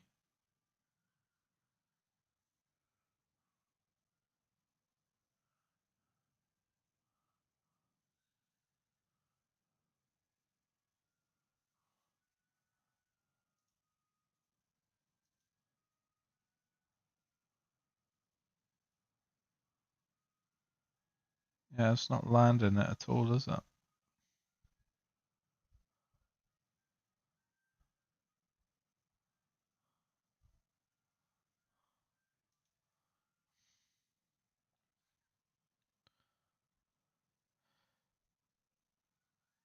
Yeah, I'll give him a read in a second, mate.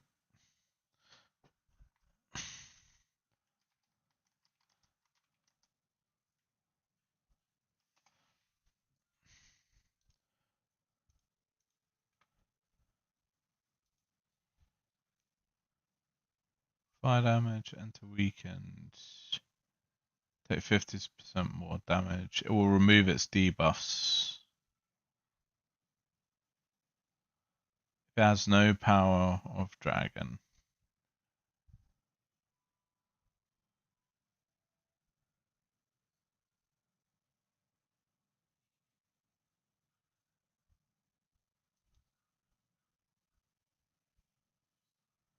Yeah. So it's a 6-second recharge.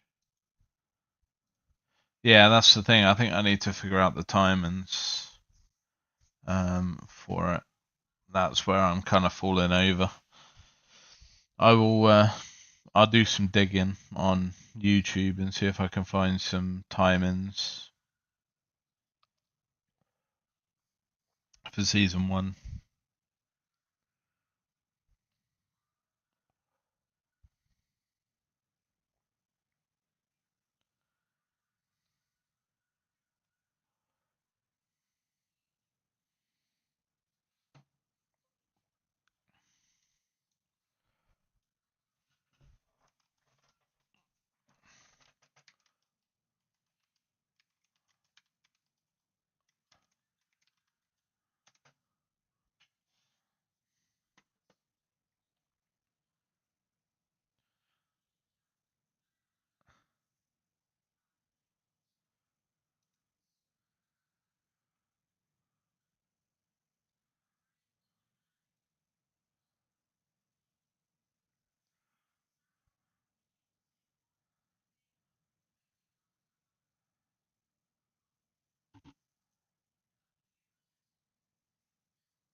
Yeah, it's definitely better because it was 264 yesterday.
Yeah, exactly. I think if I can figure out the timings,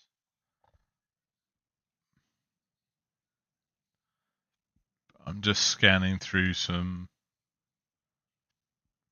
kind of guides and see if they've got some timings.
So I just found one of Scratch's videos.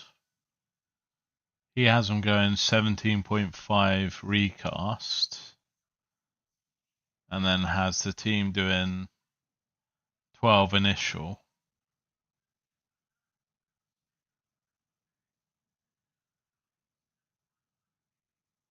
Yeah, that's very much so. If we look literally, the guy that's just usurped me in the last couple of days because of the poison damage on Clan Boss is this guy here.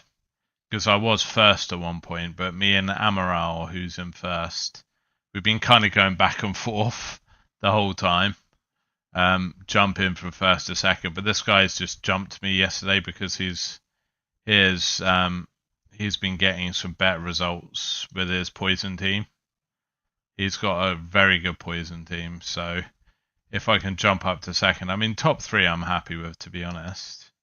I mean, if you think of the final stage, I mean, the only real difference in top 3 is going to be, 5 Heliolites and a few scrolls. Obviously, I like as many dice as possible, but 5 Heliolites is not going to make or break it. I definitely don't think I'll finish first, but top 3. Yeah, that's what I'm thinking. If we try the 17.5, and then he had Nastjenka doing 12, Tharavol. It's an old video, so he's got a Velios in there, but he had Tharavol going at 12, Velios at 12.5, Nastjenka at 12, Sufar at like 12.2, and then the support going 29.9 initially and then 16.5. But I don't think we can get Master running at 16.5 unless we use a different artifact on him. We could try putting Hourglass on Master and see if he can kind of do 16.5, but I don't think he will. I mean, if we look at him right now, he's at 19.5, even with a bit of skill haste in there. So we could try switching out the horns for like the Hourglass, maybe. I wonder if we can improve this a bit. Yeah, I don't think we're going to get him doing that. So I'll just put everybody at 17.5 maybe. Because I got the Puppeteer set in there, so it should be possible.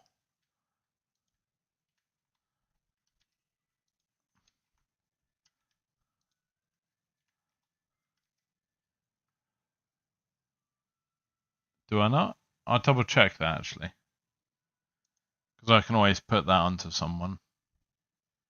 So let's set this to 12. Master to 29.9. And then set everybody else to 12.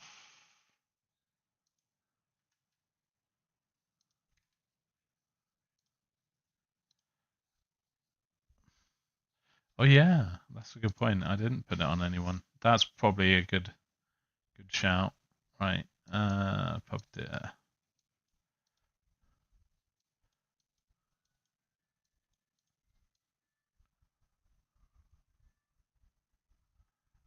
Yeah, that's probably a very good shout, in fact. Right, so we just stack him up with attack, crit rate, crit damage.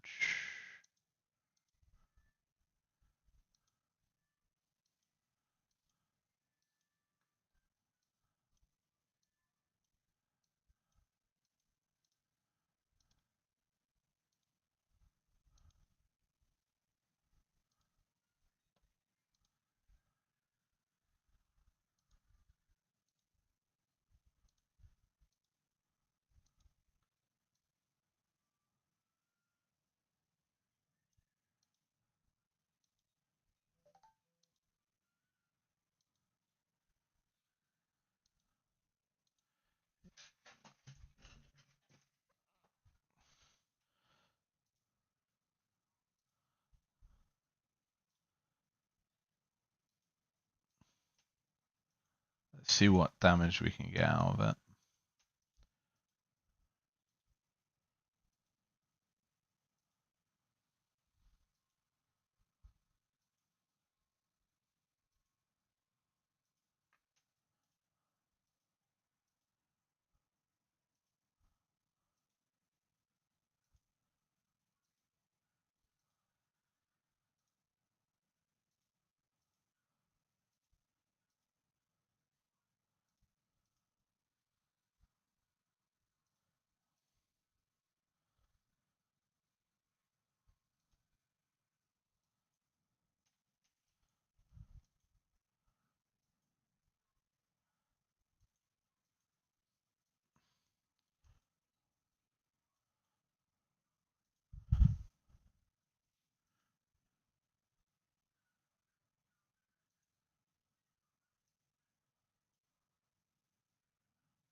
I'm not too sure. I'll check in a second. It's been a while since I built her, to be honest. She could probably do with a rebuild.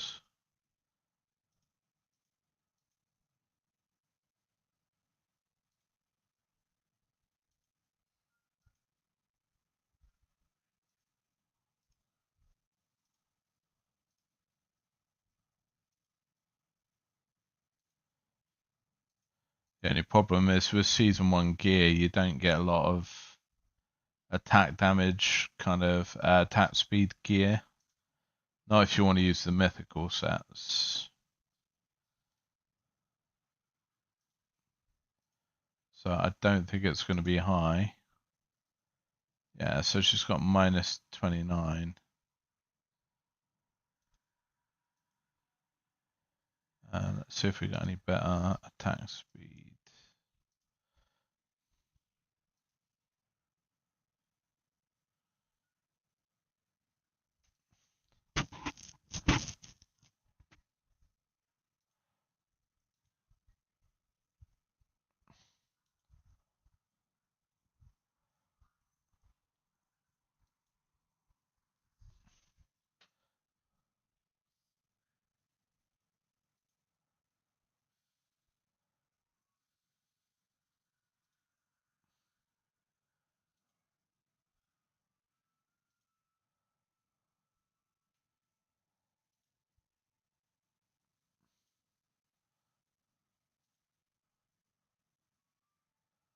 That might be a good one.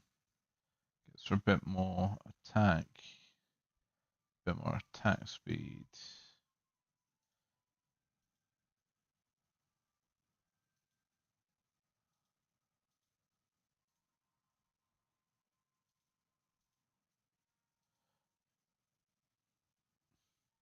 So we got some attack speed there. That's bringing it down by a minus 0.42. The good thing is in Season 8 you get that set that gives you more attack speed, don't you? The only other way to boost it a bit more would be to pull her out of Mythicals. Yeah. I don't think I've got any more runes, so I'll have to go farm some more runes, I think. Because I don't think we can... Yeah. Unless we can get more attack speed on this second one. We're getting close. 0.42. Just forget about everything else and try and get that attack speed.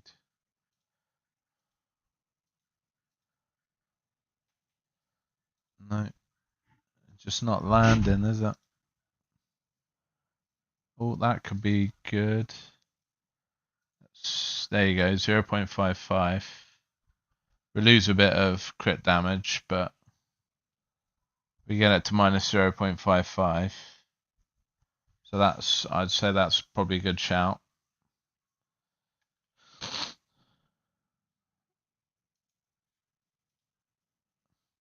What ideally do we need attack speed wise? Do we need the same on Naschenka? Because she's 0.39. So we might be able to get a bit more out of her.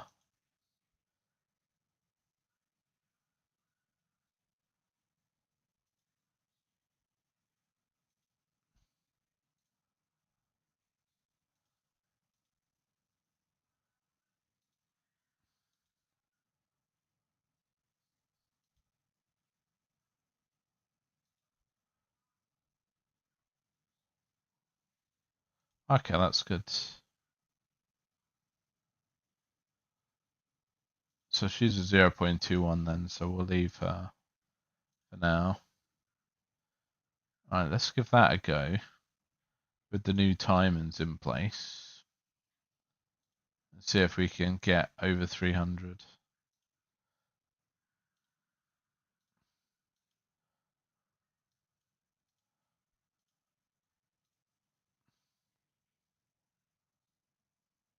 Yeah. Alright, let's give this a go.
Yeah, it's getting better, Mega, but still not quite there.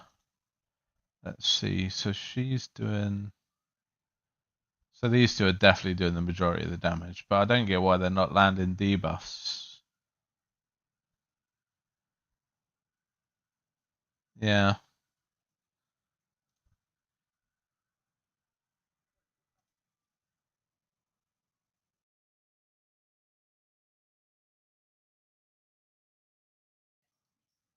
Ah, hello, my love. Welcome to the stream. Mega, that's my fiance, by the way. So, Quinn.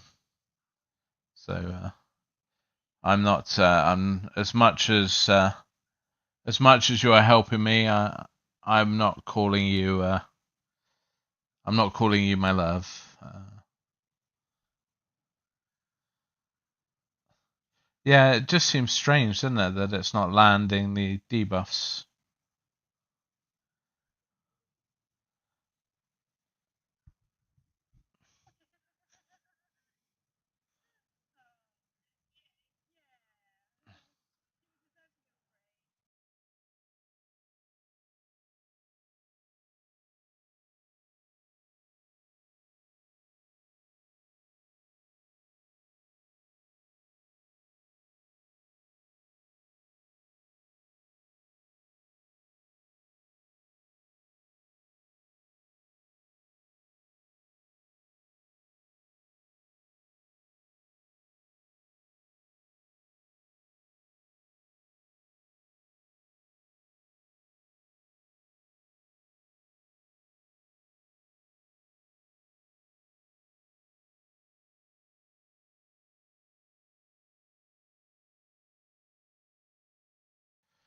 Do you think maybe I should try putting an epic in, Mega? Maybe an epic that could land the debuffs. You know you made my banner. See, she's fishing for compliments now.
Yeah, she does a lot of my art and stuff for me. So like my thumbnails and all that kind of stuff. So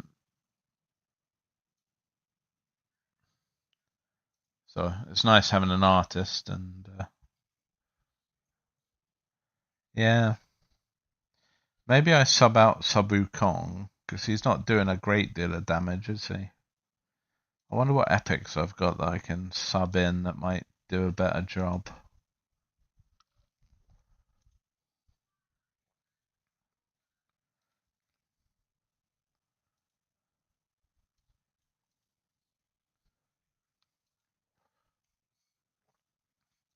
Maybe Sheltar?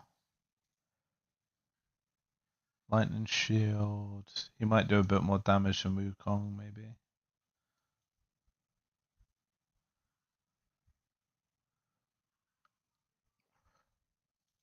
Sadly not, no. I have Garrett, but not Suther.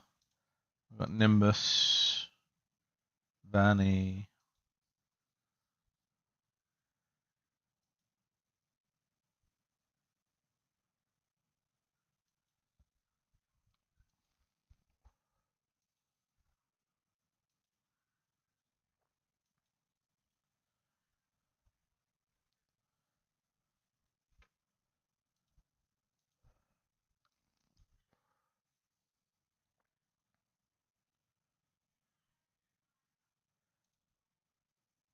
Don't know if this guy will do anything, maybe.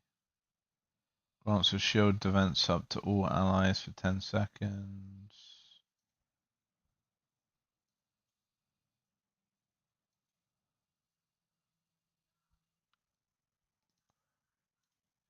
Let's have a look. Yeah, grants attack speed up 2 to all dauntless allies for 10 seconds. And 30% attack up for 5 seconds, lightning damage to the enemy. Because I've got enough books to like book her out. Relentless.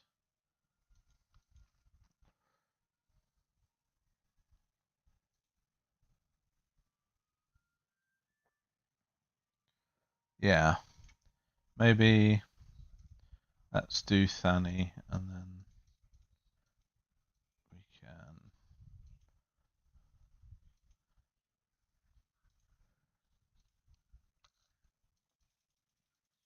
I'm definitely not sure of epic books, so.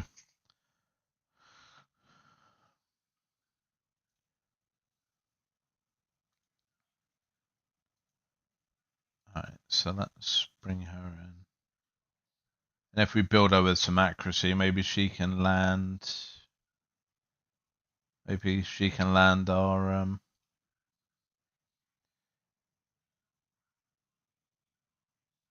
yeah. So let's edit this, bring him out.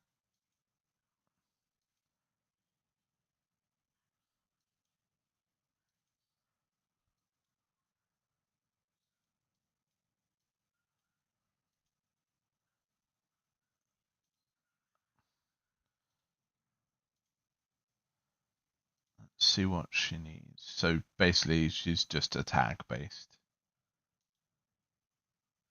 So maybe we could use this and boost ranged people.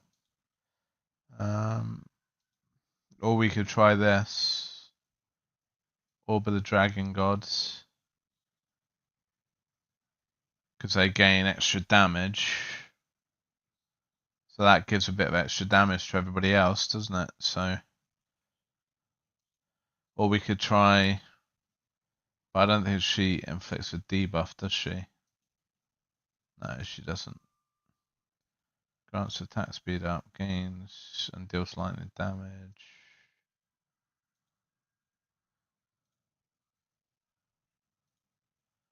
Under buffs and shields, gains 7 points and damage. Yeah, let's go with the dragon. Why not? And then, so we want attack. Probably a bit of attack speed would be good as well.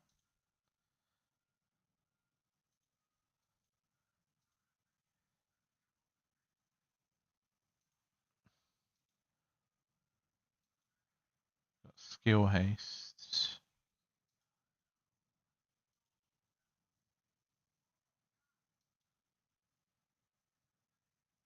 Yeah, maybe a bit of skill haste would be good. Let's try that one. No. What about that one? Yeah, maybe that. Get her a bit of accuracy in there anyway. Because I don't think crit damage and crit rate's going to benefit her very much, is it?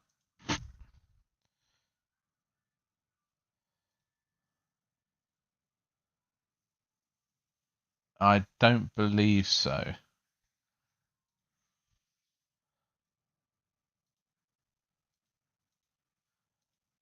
Let's have a look. Rara deals 16% increased damage. For each ally, this same score present, whereas attack increases by 6%. Rara gains attack via accuracy. Buffs give a 50% chance to make them undispellable. Yeah, I don't think so. Fits the debuff, damage and doubt increases.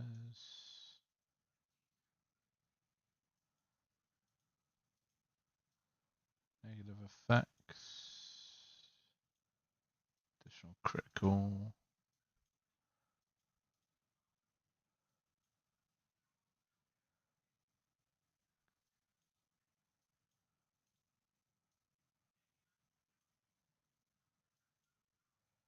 Oh yeah, we want to put her in. We want to put her in puppeteers, really, don't we? So we can get everybody with. Because that way we can get everybody's attacks cycling a bit quicker, can't we?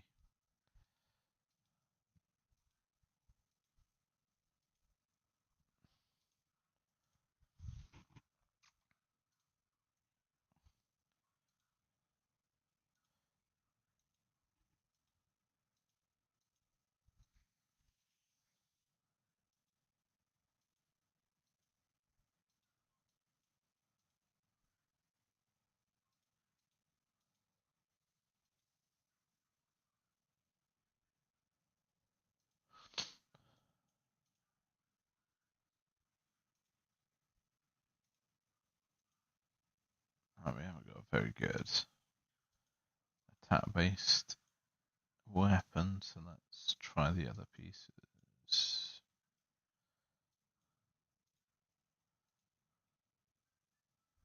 Some nice attack there.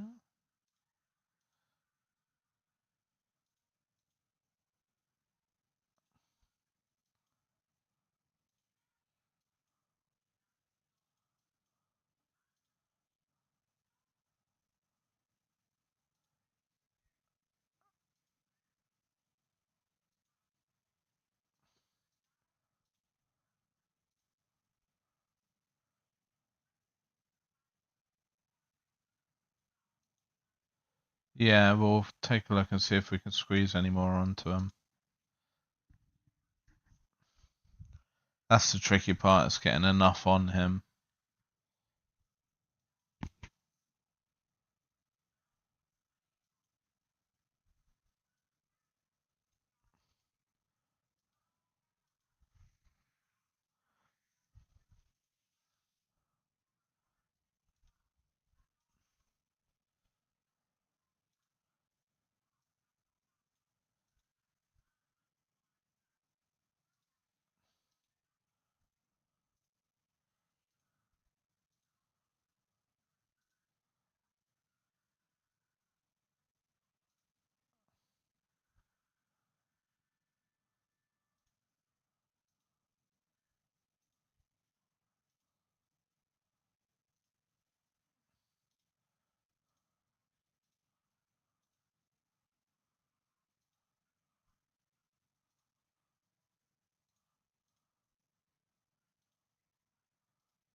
Right, and then let's look at Tharival.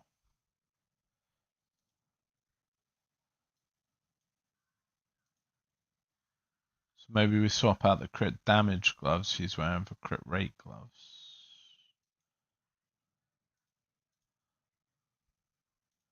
Because he's wearing crit damage gloves.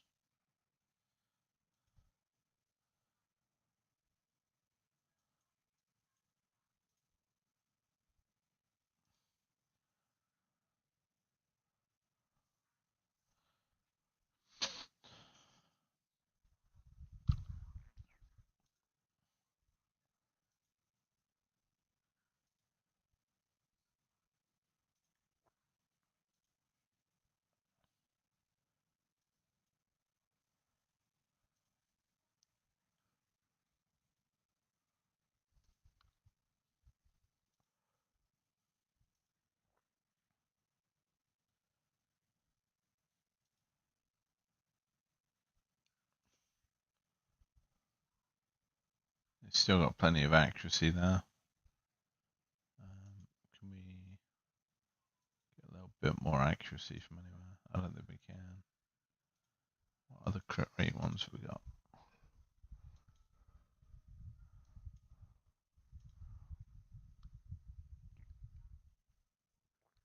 I think that's the best we're going to do.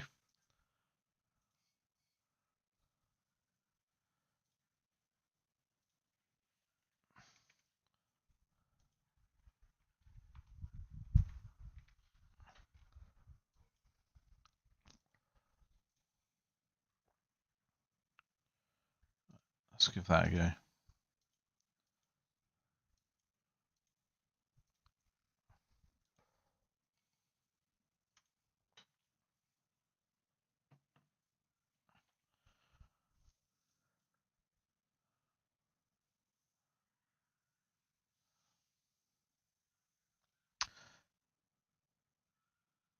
Oh, on default. Okay, yeah. Let's do that.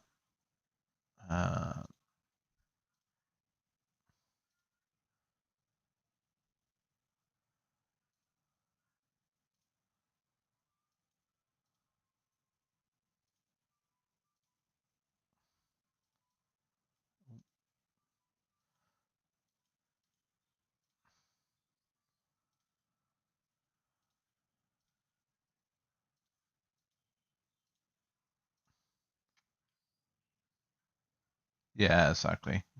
Cycle as quickly as possible.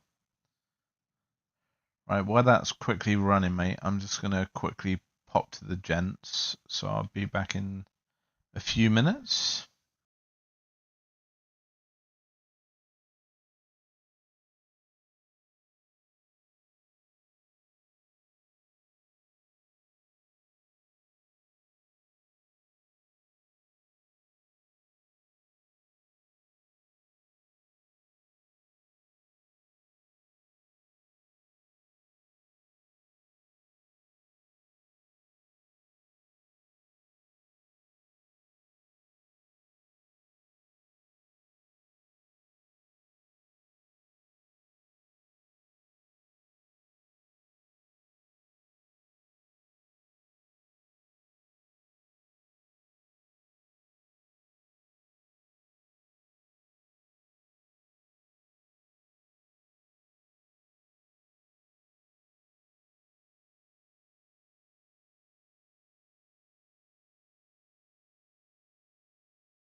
Right, I'm back, mate.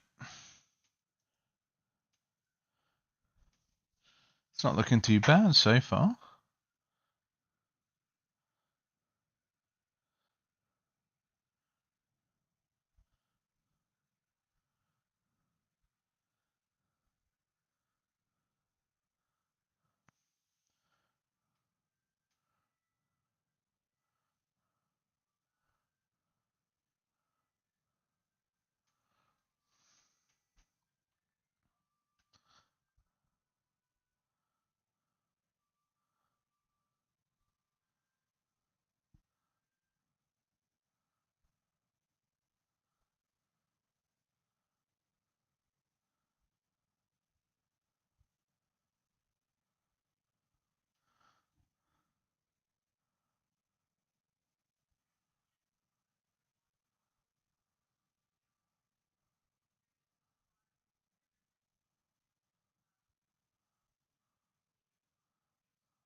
Yeah, so we're kind of at the same level we were with Wukong in there.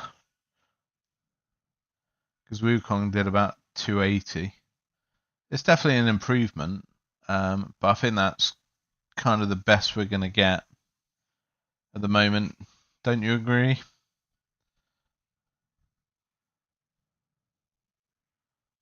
We'll give it another run and just see, but I think that might be the best we're going to get until Kavita's acquired. To see if our RNG is going to play any sway here. But I'm happy with that. That's a sort of an extra 20 million over what we were getting. Every little bit helps at the end of the day. I think I only lost by about 20 million yesterday, so yeah, definitely, and that's what it's about. Obviously, we've got the wish summons 2 days from now. I'll probably be doing mine quite late in the day because I start my new job tomorrow, so I'm going to be at the office until sort of, sort of 6:30 UK time. So I will probably be doing the summons when I get back because I don't want to rush them early in the morning. I want to actually probably either record it or stream it so people can see what I'm getting.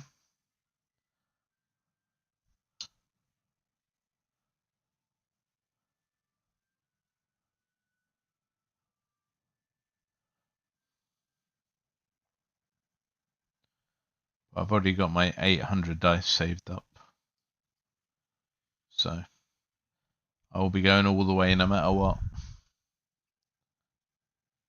I just hope we keep our luck going and get a couple of extra exclusives along the way.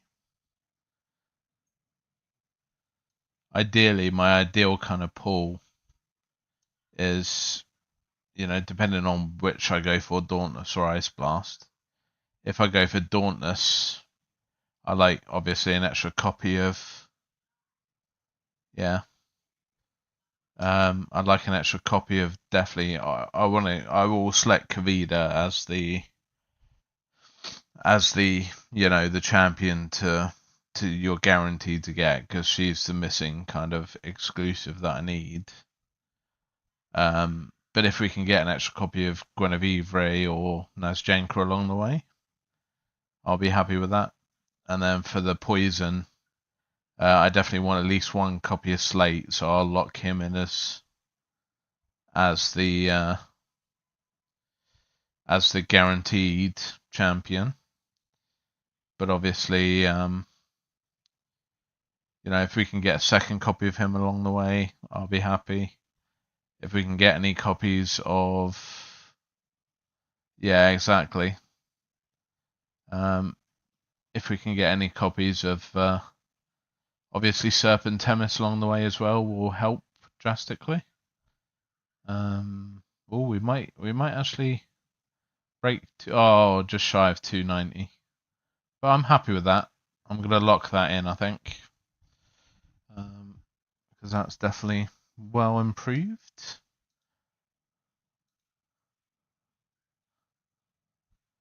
But yeah, so and then if I choose Ice Blast, obviously, I want a copy of Beldel and Fredegunda. But the one thing that I'm kind of leaning, I think I'm leaning a bit more towards Ice Blast, is obviously if I get Kavita and don't get a Nazjanka or a Guinevere, yeah, I mean Serpent Tempest is a beast even at non-inspired, but if you can get her inspired, and the good thing with obviously choosing that one is the first exclusive you get is from the new season, obviously, and she's the only one that's going to be from the new season.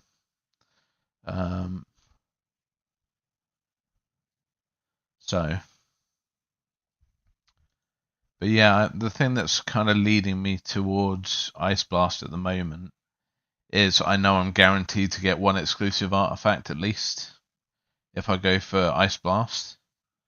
So, I can guarantee I'm going to get a Fredegunda or a Beldel artifact at bare minimum. the only decision to make there really is which one is going to be the best one to kind of go for the artifact on guaranteed, out of Fredegunda or Beldel, and which one is going to be, you know, the next best thing really. Right, so let me make a copy of my aura team. And then I can make a second aura team for, and just see if changing the timings helps them as well.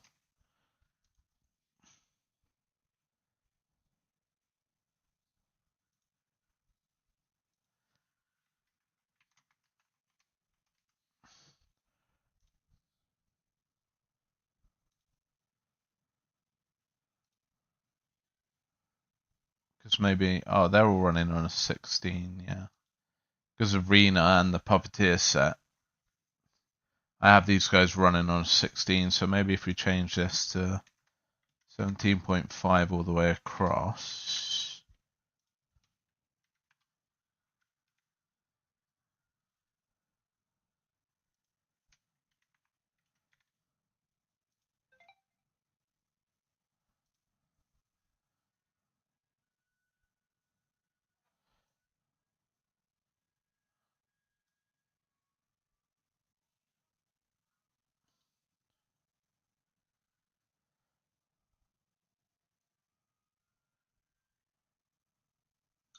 Yeah.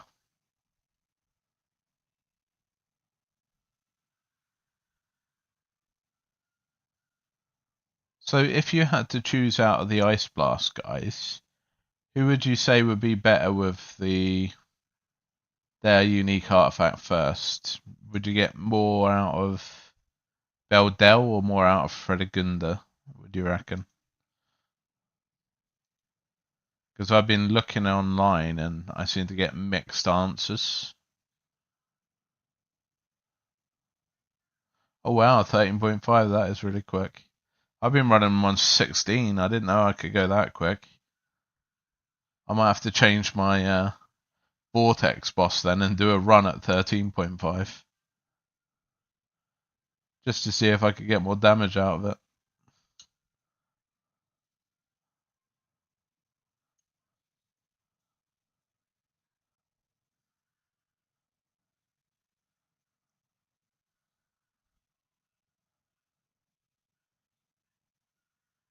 Yeah, I thought Larkless was pretty good.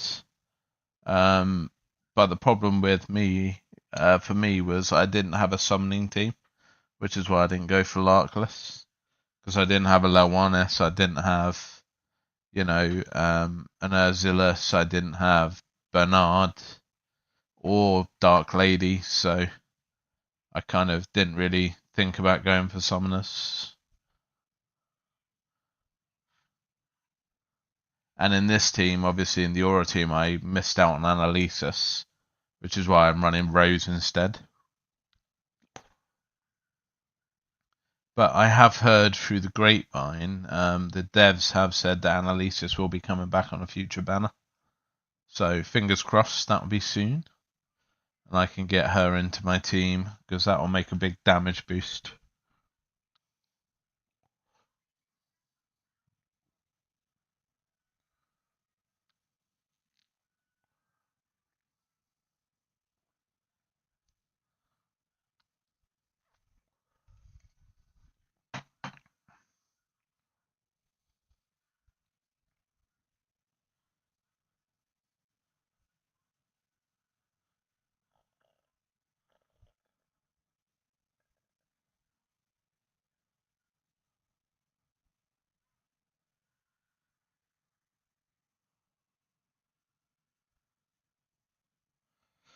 Yeah, sadly I started playing after she was out.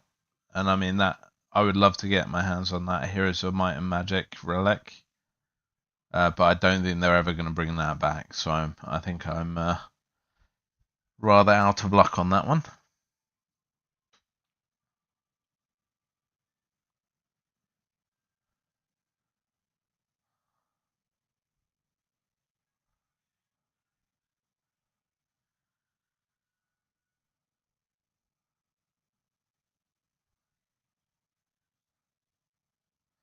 So I don't think changing it to 17.5 is going to improve this, to be honest.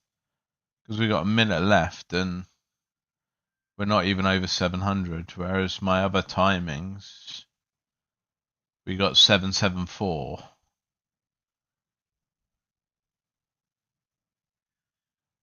But we might be able to try your thoughts for 13.5 and see if that makes it even better.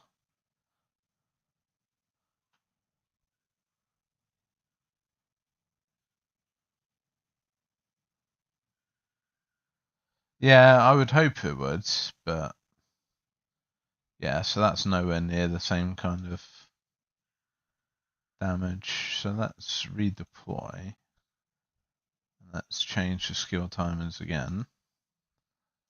And let's change this to, let's see if 13.5 works.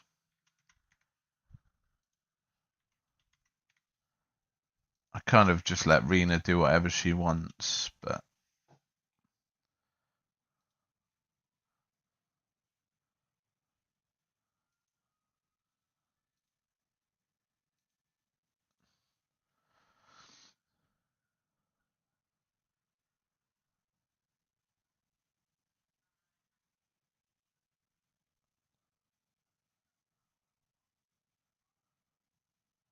see, look, all these guys are landing their debuffs perfectly fine. Yeah, the Dauntless team.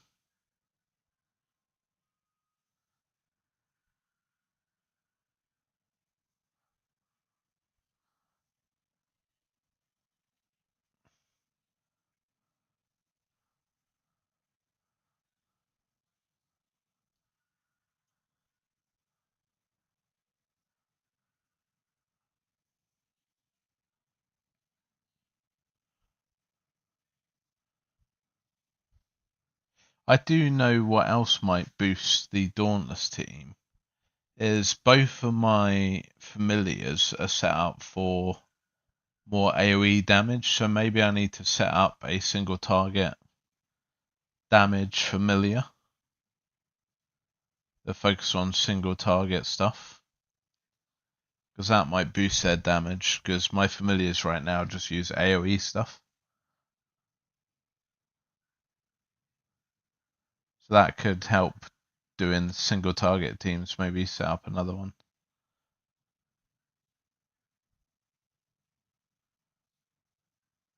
It's a bit late in the season for that.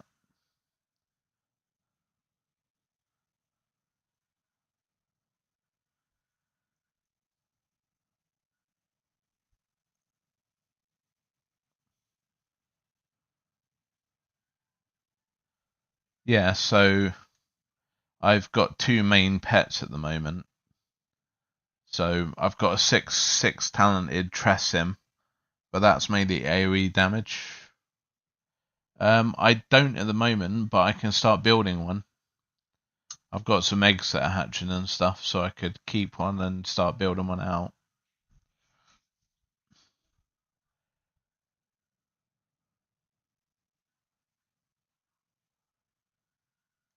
I wasn't really focusing in too heavily on the no, we don't have Genie this early in this one. Again, I kind of came to it after the Might and Magic collab, so I don't have a Genie, unfortunately. I wish I did.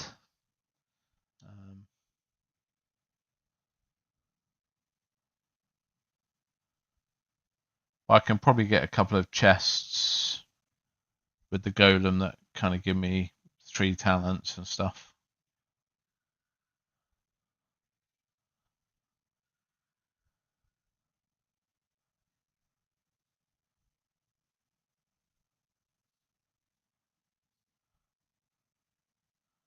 Okay, cool. I will look at getting a Genie sorted, golem sorted, I should say.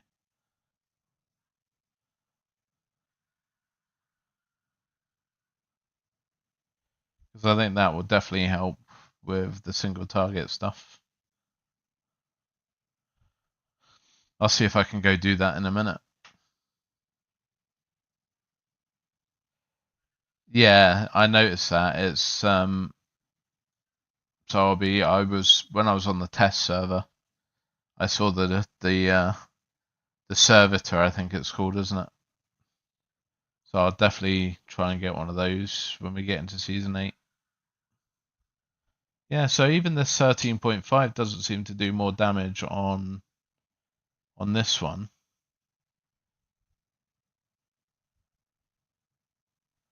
So I seem to get more at my old one.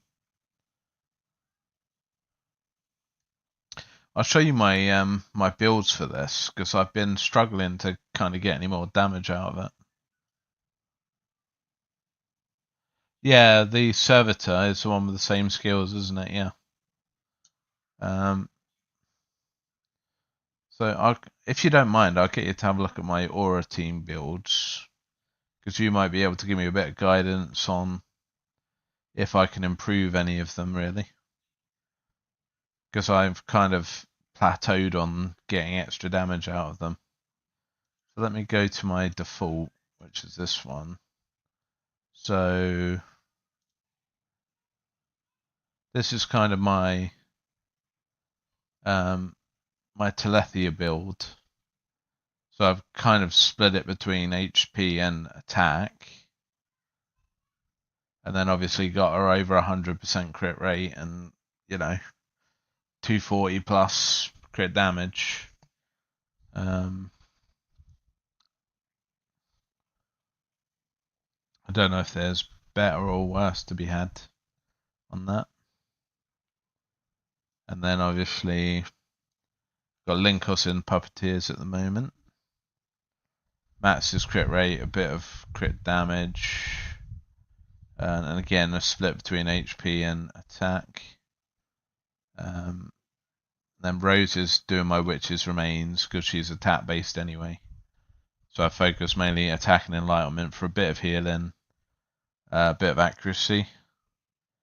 For Telethia, I'm using her special one. Bearing in mind in season 1 you have to take the tree. So if I go into if I go back into the actual,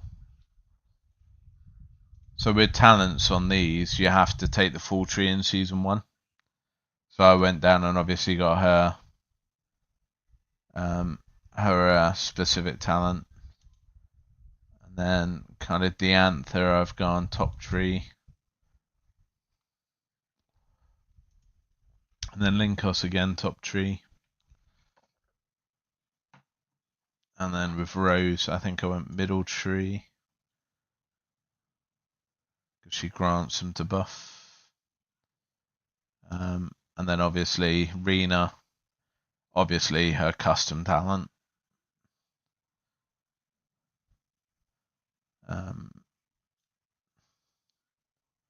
So if I go back to the builds,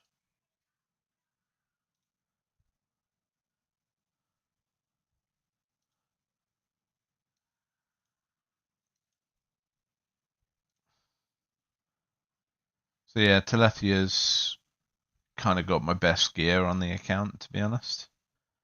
Then kind of Linkos has, Puppeteers.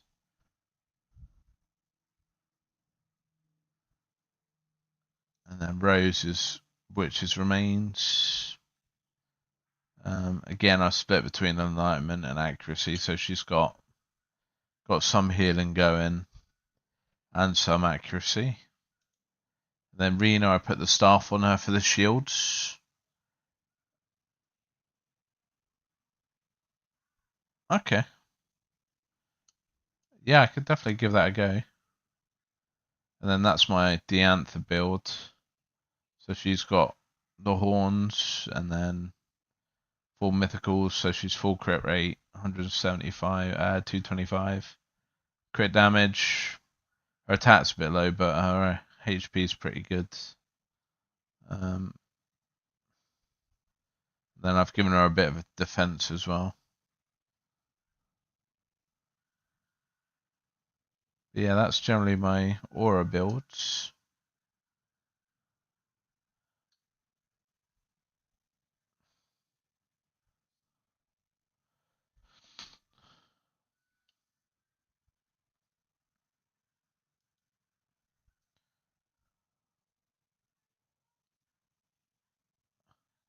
Yeah, I think she does. I think she has kind of the better attack. So yeah, so Telethia has what's that? 4,800. Then Diantha has 36. And then obviously yeah, so I made sure she had the highest out of everyone.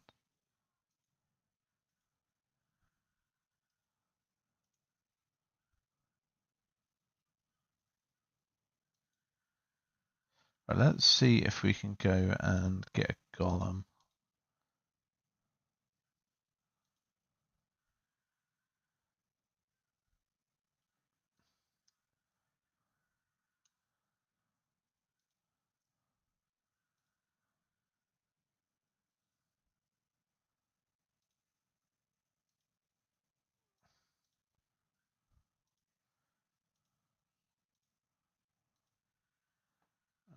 Put those in there and then go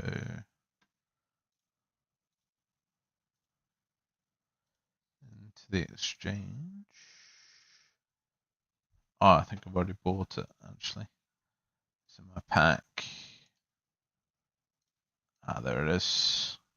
So I can get a familiar from here. And it will be 3 talents to start already.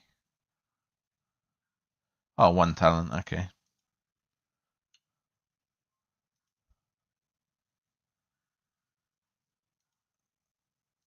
What else have I got now?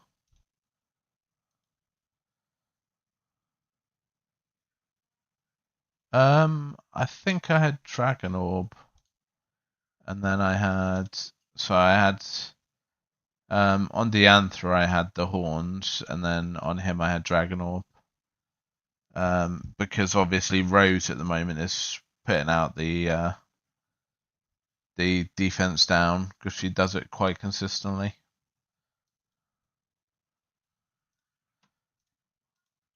That's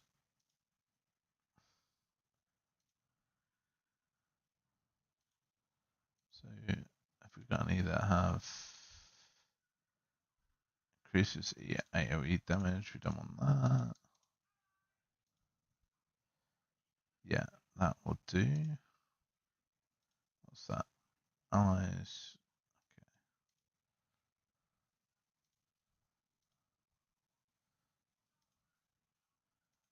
Have we got any talents that give us a single target?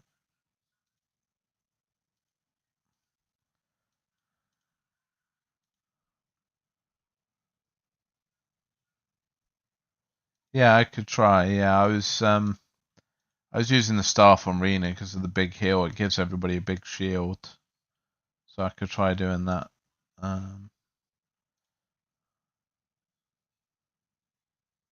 Okay, I'll give that a try definitely. Right, what have we got here?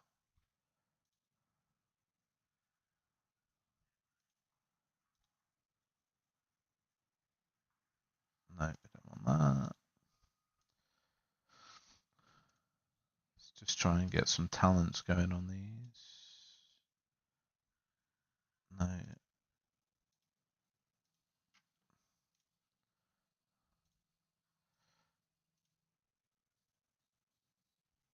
No.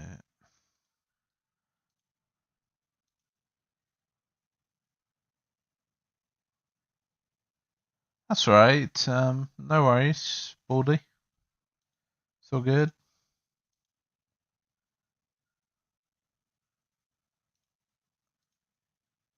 Right, let's try and combine a few of these.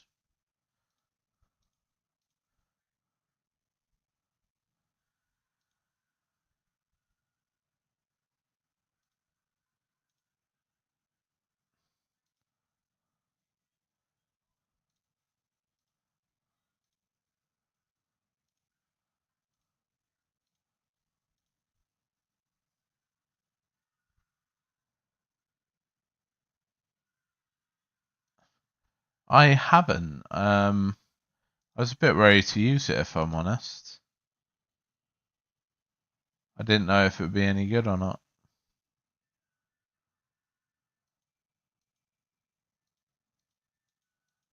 can always give it a try.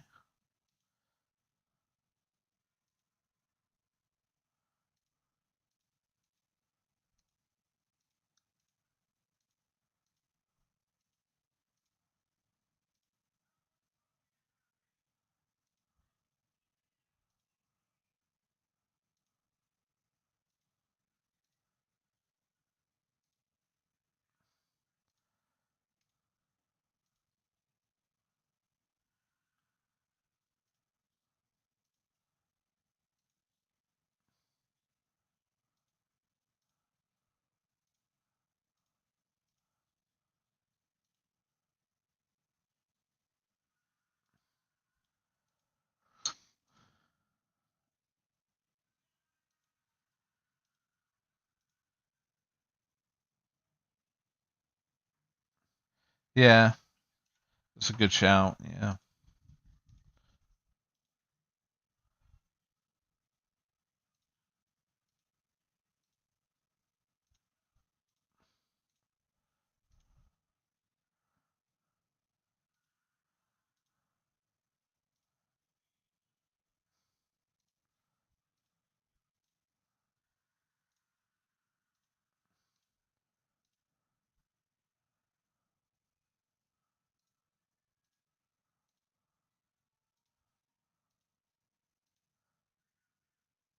Yeah, I don't have a lot yet. Right, so that gives us 3 talents at least.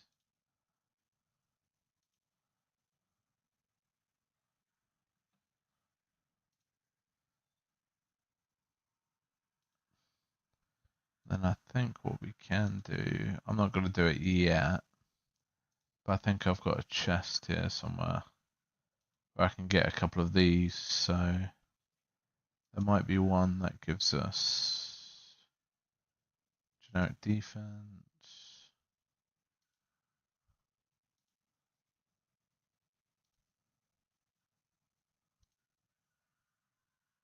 Increases crit rate, defense, attack, accuracy.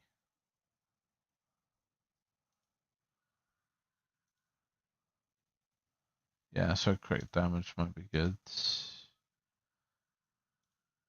But I won't do that till I've got a good one.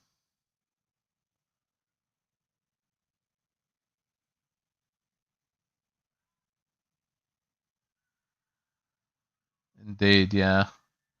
I know I'll be swimming in them.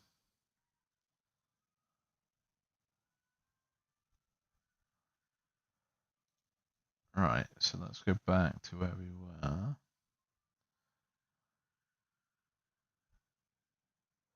Yeah, exactly, yeah. So, but I'm not going to put them on yet until we've got some bigger talents in there. Because otherwise you're just going to overwrite them.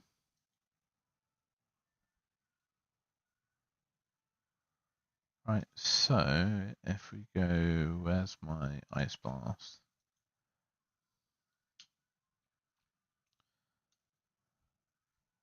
So what did ice blast do yesterday? Let's have a look.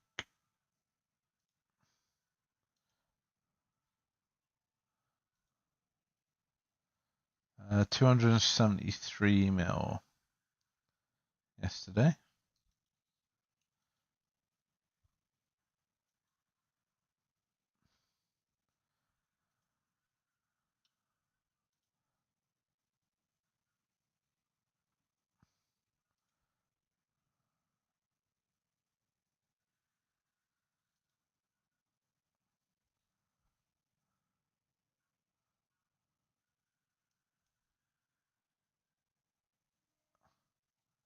Yeah, exactly. Right, so this is kind of my current setup for the Ice Blast team. As I said, I don't have, the best artifacts for this one. Let's try. I put 17 in for these, but we can try doing it at 17.5. See what that does.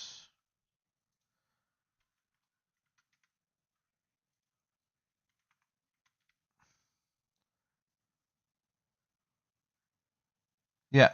Okay, mate. No worries. I'm probably going to head off myself in a minute and get some dinner. But it was nice to see you, mate, and thank you very much for the help. Really appreciate it.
Right, Baldy, on that note, mate, I am going to call the stream there as well because I am getting hungry. So I'm going to go get some food. It's good to see you, though, mate. I will be streaming over the next couple of days, but I'll be starting my new job tomorrow, so it won't be until probably later in the evening. So I will probably catch you then if you're around. But thanks as always, guys, for tuning in. And if you enjoyed the stream, please do give the channel a like and subscribe. We would greatly appreciate it, as we're trying to obviously grow the channel. And if you do want to try the game as well, there's a link in the description below. So go ahead and use that, and you'll get a few free heroes and some goodies. But other than that, have a great evening, guys, and take care of yourselves.